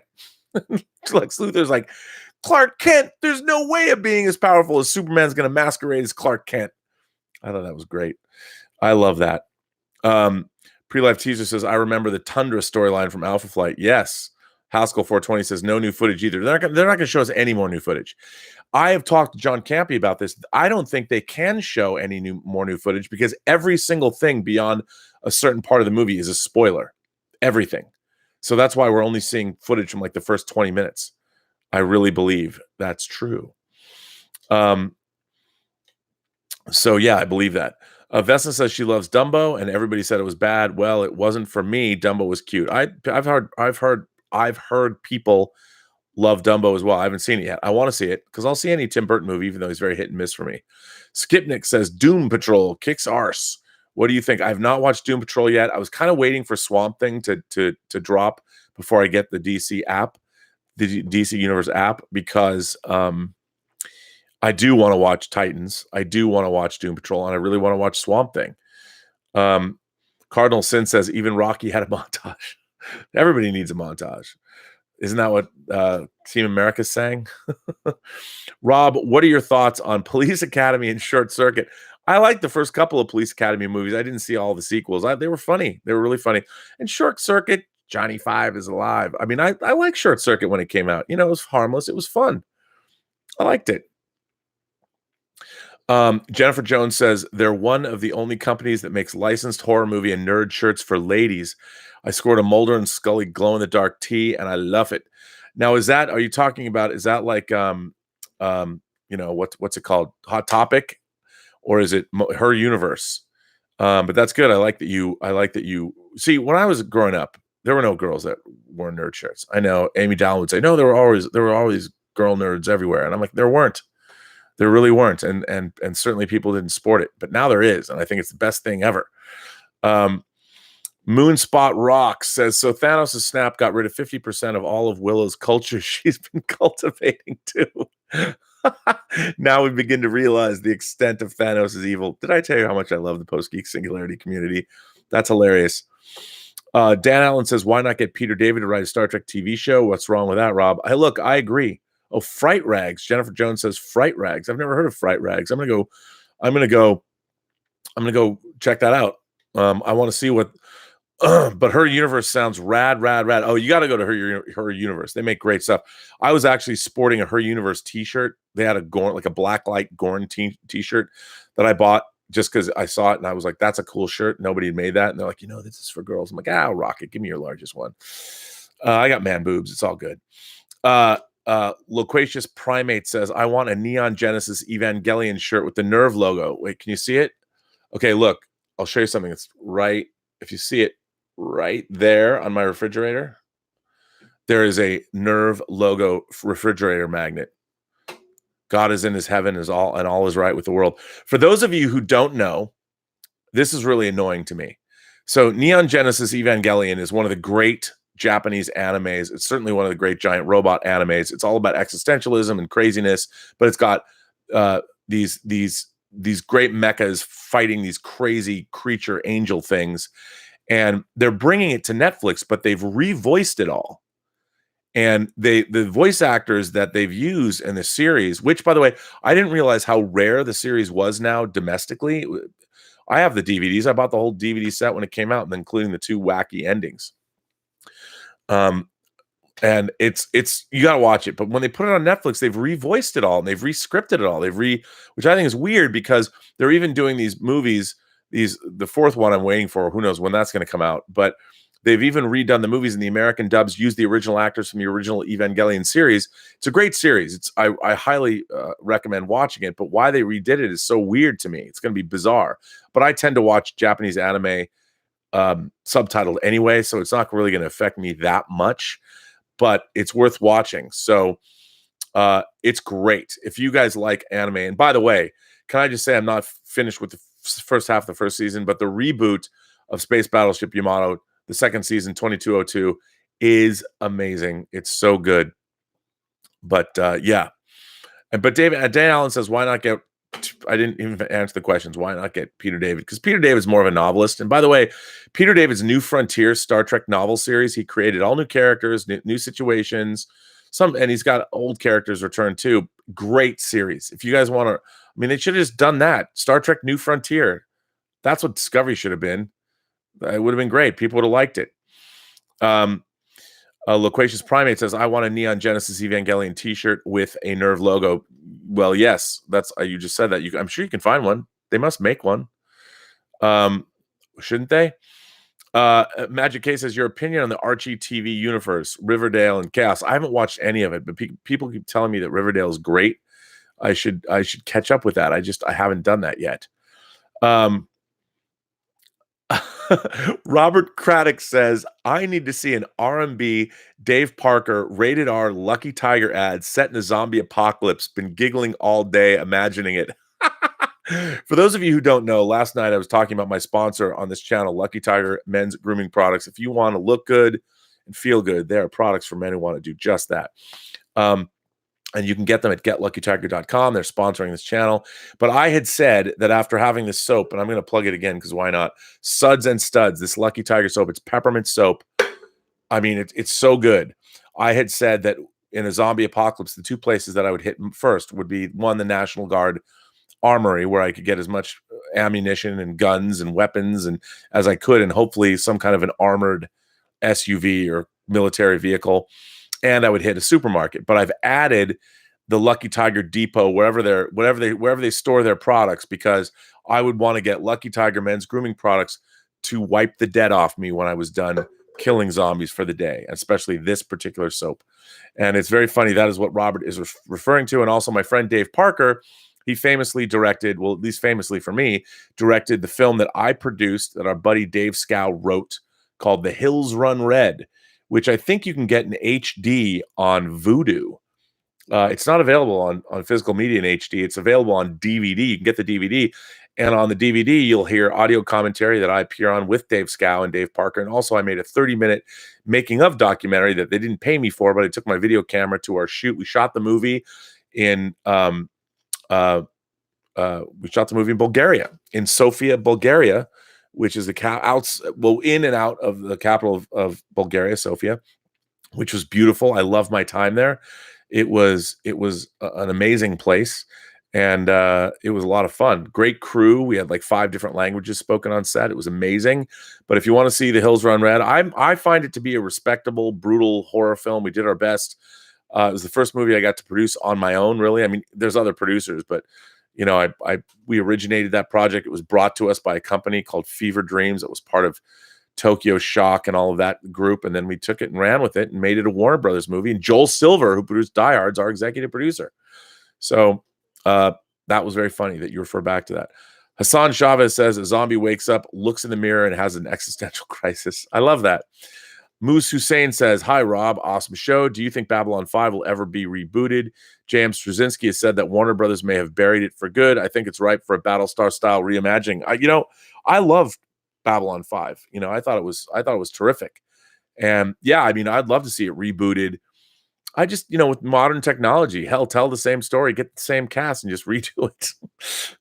I mean, some of the cast, unfortunately, like Jerry Doyle is no longer with us. I'll tell you a funny Jerry Doyle played, of course, Garibaldi. I've told this story before, but I'm going to tell the story again. So back in October of 2001, Mark Altman, Steve Krazier, myself, Harlan Ellison, Jerry Doyle, we all went to a convention in Madison, Wisconsin, and we were there over the Halloween weekend. And Halloween is huge in Madison, Wisconsin. We're all out going around, going from bar to bar. It's a college town. Madison, Wisconsin's great. It was beautiful, so much fun. And there's a huge line to get into what was clearly the most happening bar. And so Jerry Doyle, who also he was a thriving like real estate or stockbroker, he had money. He's like, fuck this. I don't want to wait in line. So he goes up to the front of the bar where there's a guy sitting at the front of the bar on a chair, a high chair, like a bar chair. And he's there checking IDs. And so Jerry Doyle goes up and basically hands him $200. And normally, if here in LA, you walk up, you gotta be cool. You walk up to a doorman, you tip him $100, you get into a club. That's how you get into a club. If you don't want to wait in line, you tip a doorman. You can't tip a doorman. You can't be cheap. You can't give him $10 or $20. You got to make it worth his while. By the way, it works too. And once you've done that a couple of times and the doorman knows you, then he'll let you in. I mean, it's a relationship that you have to build. I had a couple of those in my younger days in LA, but just as a rule, you tip a doorman. So Jerry Doyle was trying to tip this doorman $200 to let him and his friends in, all of us. The doorman did not know what to do. It was a college town. He was so freaked out that somebody was trying to tip him to get into the bar on Halloween night. He didn't know what to do. And like he was looking around. He's like, I don't have any drugs or anything. Jerry Doyle had to explain it to him. He's like, no, as the doorman, I'm going to tip you. And you're going to let me and my 5 friends get in front of the line. It was so funny. And Jerry Doyle is no longer with us, but man, he was a great guy. And boy, was he fun to hang out with at that convention. It was great. Vesna wants to know, I wonder if zombies would like the scent of Lucky Tiger. I have to tell you, most of the things that Lucky Tiger makes have a very pleasant citrus smell that isn't heavy. And when you're a dude, you don't want too much, like, you don't want to smell like Old Spice or Axe body spray. It's a very tasteful citrusy smell that is not overpowering. So if you like to use other kinds of colognes and things, like I'm a huge Tom Ford cologne person. Like right now I'm enjoying it. I have it on now. I enjoy Tom Ford Black Orchid. See, all these perfumes that, like, Donna Karan used to make this awesome men's cologne that came in it came in a bottle that looked like the top of the stick shift of this Formula One car they sponsored, which I loved. And I used to love Bulgari Black. They discontinued that. But right now I'm a big Tom Ford cologne fan. So I can use Lucky Tiger. I can use the soap, and I can use their facial scrub, which just has that hint of citrus. So it's great, but I can still use my colognes of choice and it doesn't interfere. So, but man, that peppermint soap, man, the soap is dope. Loquacious Primate says, Jennifer Jones, do you know where I can get the series with the original dub? I'm watching again with a friend that has never seen it, but some of my box set has got. I guess you're talking about Neon Genesis Evangelion. I haven't even looked into how hard that is to get. I don't know. Simeon's Reviews says, I am from Bulgaria, Rob. Well, Simeon's Reviews, I loved being in Bulgaria. I was there for a number of months. I stayed in the Kempinski Hotel in Sofia that was kind of up on a hill, kind of. I loved it there. I love the people there. I love the food there. If you ever find a woman, or a woman named Gabriella Rashidi, say hello to her for me. Tell her that Rob Burnett says hello. See what she says. But anyway, I love my time in Bulgaria. The people were great. The crews were great. And I would go back in a second. I told the story. I met Dolph Lundgren in the gym at the Kempinski. He was on his way to Russia to make a movie. But Sofia is a beautiful city and everybody should visit. Cardinal Sin says, have you seen the trailer for The Dead Don't Die? Oh my God, have I, Cardinal Sin? For those of you who don't know, Jim Jarmusch, who made movies like Dead Men and Down by Law, he was one of the great indie filmmakers, when Spike Lee was coming up, 80s, 90s, Steven Soderbergh. Jim Jarmusch was really still is one of the great indie voices in film. He has made what looks to be a very funny zombie movie called The Dead Don't Die. It has an incredible cast, headed up by Adam Driver and Bill Murray. It looks hilarious. It looks very deadpan. If you guys have not seen the trailer for Jim Jarmusch's The Dead Don't Die, you need to go see it. Go see it. Go watch it. You can go watch it online right now. It's really, really good. Jennifer Jones says, Loquacious Primates. Sadly, no, I got the box set long, long ago. You might try it on eBay. I would imagine you're talking about Neon Genesis Evangelion because that box set's great. And then you had to buy the additional, what is it? Was it Rebirth of Evangelion or the end of Evangelion? You had to get that separate because it wasn't in the box set. Mr. Aid, whose name I can't pronounce, all the way from India. How many countries have I visited? That's a good question. Let me see. How many countries have I visited? I have visited Sweden. I have visited Denmark. I have visited France. I have visited England. I have visited Israel. I have visited Germany. I have not been to Italy. I can't believe I haven't been to Italy. I've been to New Zealand. I've been to Bulgaria. I've been to New Zealand. I've been to South Korea. I've been to Australia. I've been to Canada and Mexico, obviously. I've been to Belize. I don't know where else I've been. I think that's where I've been. Places I most want to go. I want to go to Russia. I want to go to the Ukraine. I was married to a Ukrainian for a while. I want to go see the Odessa Steppes. I want to go to India. You know what? I pretty much want to go everywhere. I will go anywhere. I will go anywhere on the planet Earth that I'll go anywhere. No matter where it is, I will go. There's no place I don't want to visit. I want to visit the entire planet. My mother, okay, this is when my mother is a huge world traveler, and she has a map on her wall of all the places. She has a map of the world with pins and all. She's been to like 50 countries or something. My mom has been all over the place. There's a picture of her, I believe it's on my Instagram. If you go look on my Instagram, there's a picture of my mother sitting with a tiger somewhere. I want to say in Thailand. She went to where these monks were keeping some tigers. They got into trouble or something, but my mom's a crazy cat lady. But you had to go like feed the monks. You had to bring the monks food and you could hang out with these tigers. My mom's been all over the world. That's a great question. She would love it if somebody, when she's on here, if you're in the live chat, say that I said that my mom's been to a lot of countries. Ask my mom where she's been, because she would love to hear that question. Love to hear that question. So that's a good question. I love that. Donnie Pearson says Australia and New Zealand are on my bucket list, as is the Republic of Ireland. My dream is to go to Ireland. I want to walk all the way around Ireland. I want to go to every distillery and have whiskey and lager. And I want to go to every bar in Ireland. I want to go sing all the songs from Once and Sing Street as I'm inebriated for months. I would love to do that. I'd love to do the Irish. Rob goes on. Robservation Nation takes you to Ireland for booze and Irish wisdom. That would be the best. So let's do that. Donnie Pearson says, I've been to 5, the Philippines, Canada, the United Kingdom, France, and Belgium. Ooh, that's good. I would like to go to Belgium. I haven't been to Belgium. Terry Flynn says, Creed is my favorite maker of colognes, but their brands are very expensive, so for special occasions. And I'll bet where you put them are for special occasions too, depending. Robert, your passport is well used, my friend, says Vesna. I've got to come to the Balkans. I've got to see Vesna. I got to go party with Vesna. We'll go drink together. Vesna says you should go. Did I not say Spain? I've been to Spain. I've been to Spain like 6 times. I've been to Spain. I love Barcelona because one of my favorite I can't believe I left out Spain.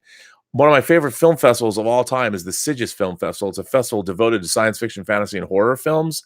It's in a small town that's it's 20 kilometers south of Barcelona on the water. It's called Sitges.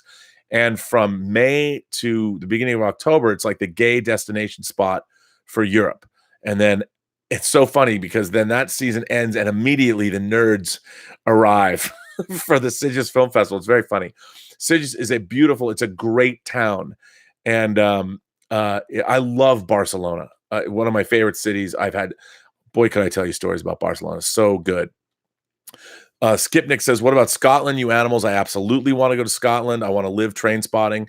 I want to go there too. I mean, I love the UK. I'd love to go to Ireland and Scotland. Besides, I want to go pretend that I'm in Neil Marshall's movie Doomsday, which is, the greatest Scottish movie ever made, right? But thank you for that. And somebody from the UK sent me a super chat. Thanks for the super chat, but they didn't.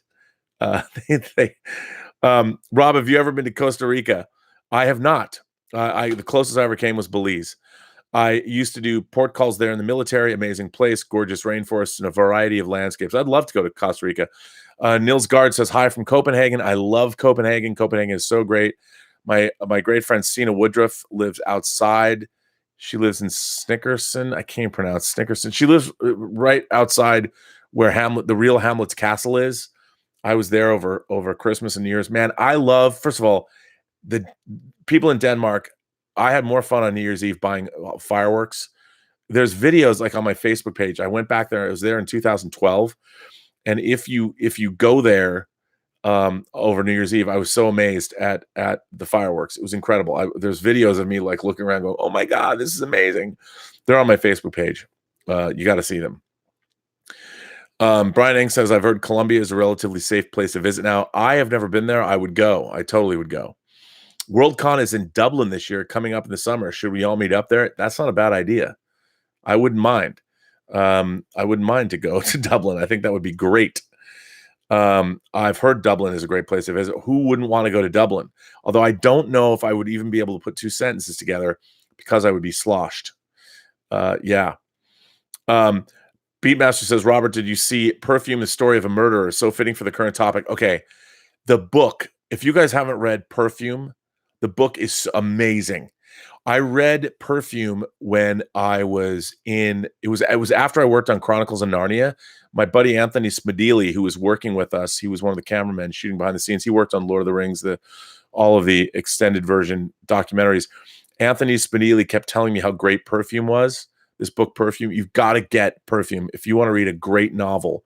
That book is haunting, but the descriptions of smells, oh my God, amazing. Read Perfume. It's so good. I did see the movie. The movie's good, but the writing, it was so evocative in that book. God, you got to read Perfume. What a great book. Willow Yang says, I need to visit Israel. It's where my PI did his postdoc. What's a PI? Your professor instructor? Your private investigator? Your private something? That's what it's called Snickerston. Yes, that's where Sina lives. She has a boat. She has a daughter named Sophie. And I was there for 2 weeks. I loved it. I loved hanging out there. We went to Copenhagen a lot. Crixus Maximus, port calls, you were in the Navy. I didn't know you were in the Navy. No, man, I was not in the Navy. I was not in the Navy. I would have been in the Navy. I have no objection to being in the Navy. That would have been a lot of fun. I was not in the Navy. That was somebody else I was reading that they made a port call. Terry Flynn says, Sigis rules. Yes, sir. Yes, it does. I've been there. I first went to Sigis. For people that don't know, my movie Free Enterprise had its world premiere in Sigis. And if I can finish it'll be its 20th anniversary this year. I totally would like to get it back there and show a new cut of the movie done in 4K. I loved Sigis. It was amazing. But I've been back. I went back in 2001. I went back in 2009 with The Hills Run Red. We showed The Hills Run Red there. I went back in 2011 where I showed episodes of Femme Fatales. I love Sigis. It's terrific. Terry Flynn says, regarding Crazy Cat Ladies, I predict Thor will joke not to mess with Crazy Cat Lady Captain Marvel towards the end of Endgame. That would be funny. I would like to see that. Veston says, I love Sweden, but they are too quiet for me. I can see that. They're pretty quiet. Alvaro Zenos says, Beatmaster, great source book, a very quick read by Peter Susskind. It is a quick read because it's so good. You'll tear through that book. You were absolutely right. It's amazing. Bozo the Clown says, beaming in now. What the fuck is happening, dog? Oh, it's all happening. As they would say in Almost Famous, it's all happening. However, guys, I can't believe this is like my second 2-hour chat in a row. I can't stay away from you guys. I feel because I missed Friday. I'm chatting a long time. Listen, I'm hopefully gonna clean up this place today, maybe move it around so you can finally see into the case, but I've got work to do. I've got to go to an art supply store and black out the back of this case because maybe I can get some black matte board and do that. And I got to get some relight. These old cases, the lights really don't work. So I've got to try and so you can see my whole hot toy collection. That'll be what's behind me because I would like that. You would like that too. Adam Gross says, hoping to do a short tour around Canada and the US. You should do that. By the way, Canada is absolutely beautiful. I've been to Edmonton. I've been to Calgary. I've been to Winnipeg in the dead of winter, which there is a book by a guy named Mark Piper. and it's called Lost Girls. And the book was owned by Michael Schamberg and Stacy Scher. It was owned by Jersey Films.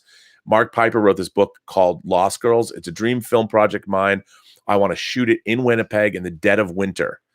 And it's basically the story of a coke-addicted Crown lawyer who has to go defend a high school teacher who two of his students, these two high school girls, have disappeared. And the teacher won't say where the girls disappeared to or what he had to do with the disappearance of the girls. And this Crown lawyer gets frustrated and he's doing more and more blow.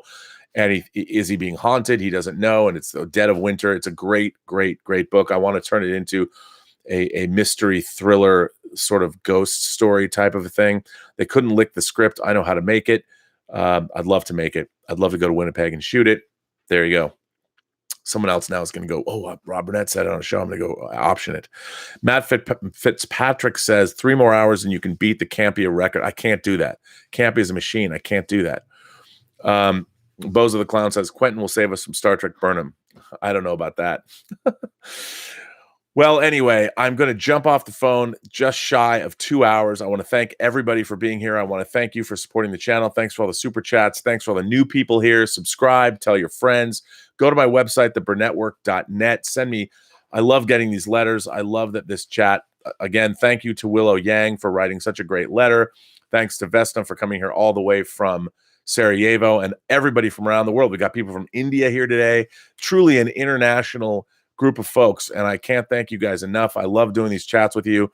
Remember, this coming Thursday around 3 o'clock in the afternoon, Nancy Burnett, my mother, will be live taking your questions on her 80th birthday. You can ask her all about me. You can ask her where she's traveled in the world. She will be on this chat. She's never been on the chat before. She can't even get onto YouTube on her computer. I'm hoping that her internet cable or connection will be robust enough that I can broadcast from her house. But you will see from inside Nancy Burnett's house in Bellevue, Washington, I will be there with her, ready to answer your questions on her actual 80th birthday. Her middle name is Bess. Her name is Nancy Bess Burnett. Her maiden name was Nancy Bess Schoenfeld. What a last name, huh? But she will be here. She'll be taking your questions. She will be delighted that she will be on the internet when she's 80 years old. You can ask her probing questions about my childhood. Don't ask anything too embarrassing, because that would be embarrassing. But anyway, look forward to that. And I'll be back tomorrow on the John Campea Show at 9 a.m. I'll probably be doing a show at noon tomorrow. And then on Tuesday, I'll be on the John Campea Show, and I will be doing a show at night. Maybe I'll do one because I'm going to my sound designer's office who's working on Tango Shalom. So I will be there. Maybe I'll broadcast from there on Tuesday. Wednesday, I'll be back at noon. Thursday, I'll be coming at you from Seattle, Washington. And this coming Saturday, 6 days from today, I will be in Wenatchee, Washington at WenCon. I'll be doing 2 panels on Saturday and Friday afternoon and evening. There are some impromptu events at local bars and things like that. You could probably go to a website. I don't know if there is one, WenCon. And finally, I want to thank Lucky Tiger for now sponsoring me and sponsoring this channel. And I want to thank their CEO, Alan Murphy, who I'm hoping to get. So write Alan Murphy a letter both at getluckytiger.com and at clubluckytiger.com. Tell him he needs to come on my 100th chat to talk to you guys. And I highly recommend this. I love this so much. Suds and Studs, this peppermint soap that I hope that you guys will love. It's on their website. I have no idea how much it costs. They sent it to me as because they're sponsoring me. I'm like, you can't sponsor me and not send me your stuff, because if you want me to talk about you, I have to like you. Otherwise, I'm not going to accept your sponsorship. I mean that sincerely. Luckily, I love this stuff. And as Bill Hunt asks, one day I'll get around to growing a beard, so I'll know more about their product line. But I want to thank all of you imagination connoisseurs, all of you members of the Post-Geek Singularity community. Thank you for being here on Sunday. And Edgar Allan Poe thanks you as well. So read Edgar Allan Poe, because Edgar Allan Poe's the Raven. Read it. One day I'd like to make Jeffrey Combs and Stuart Gordon's version of that Nevermore as a film. I tried with the great Darren Scott, but we couldn't raise the money. Who knows? Maybe we will in the future. Anyway, thank you all for being here. And remember, every person you meet has a story to tell you have yet to hear. All you have to do is listen. And with that, I want you all to have a better day. And I will see you tomorrow on the John Campea Show with Gilbert.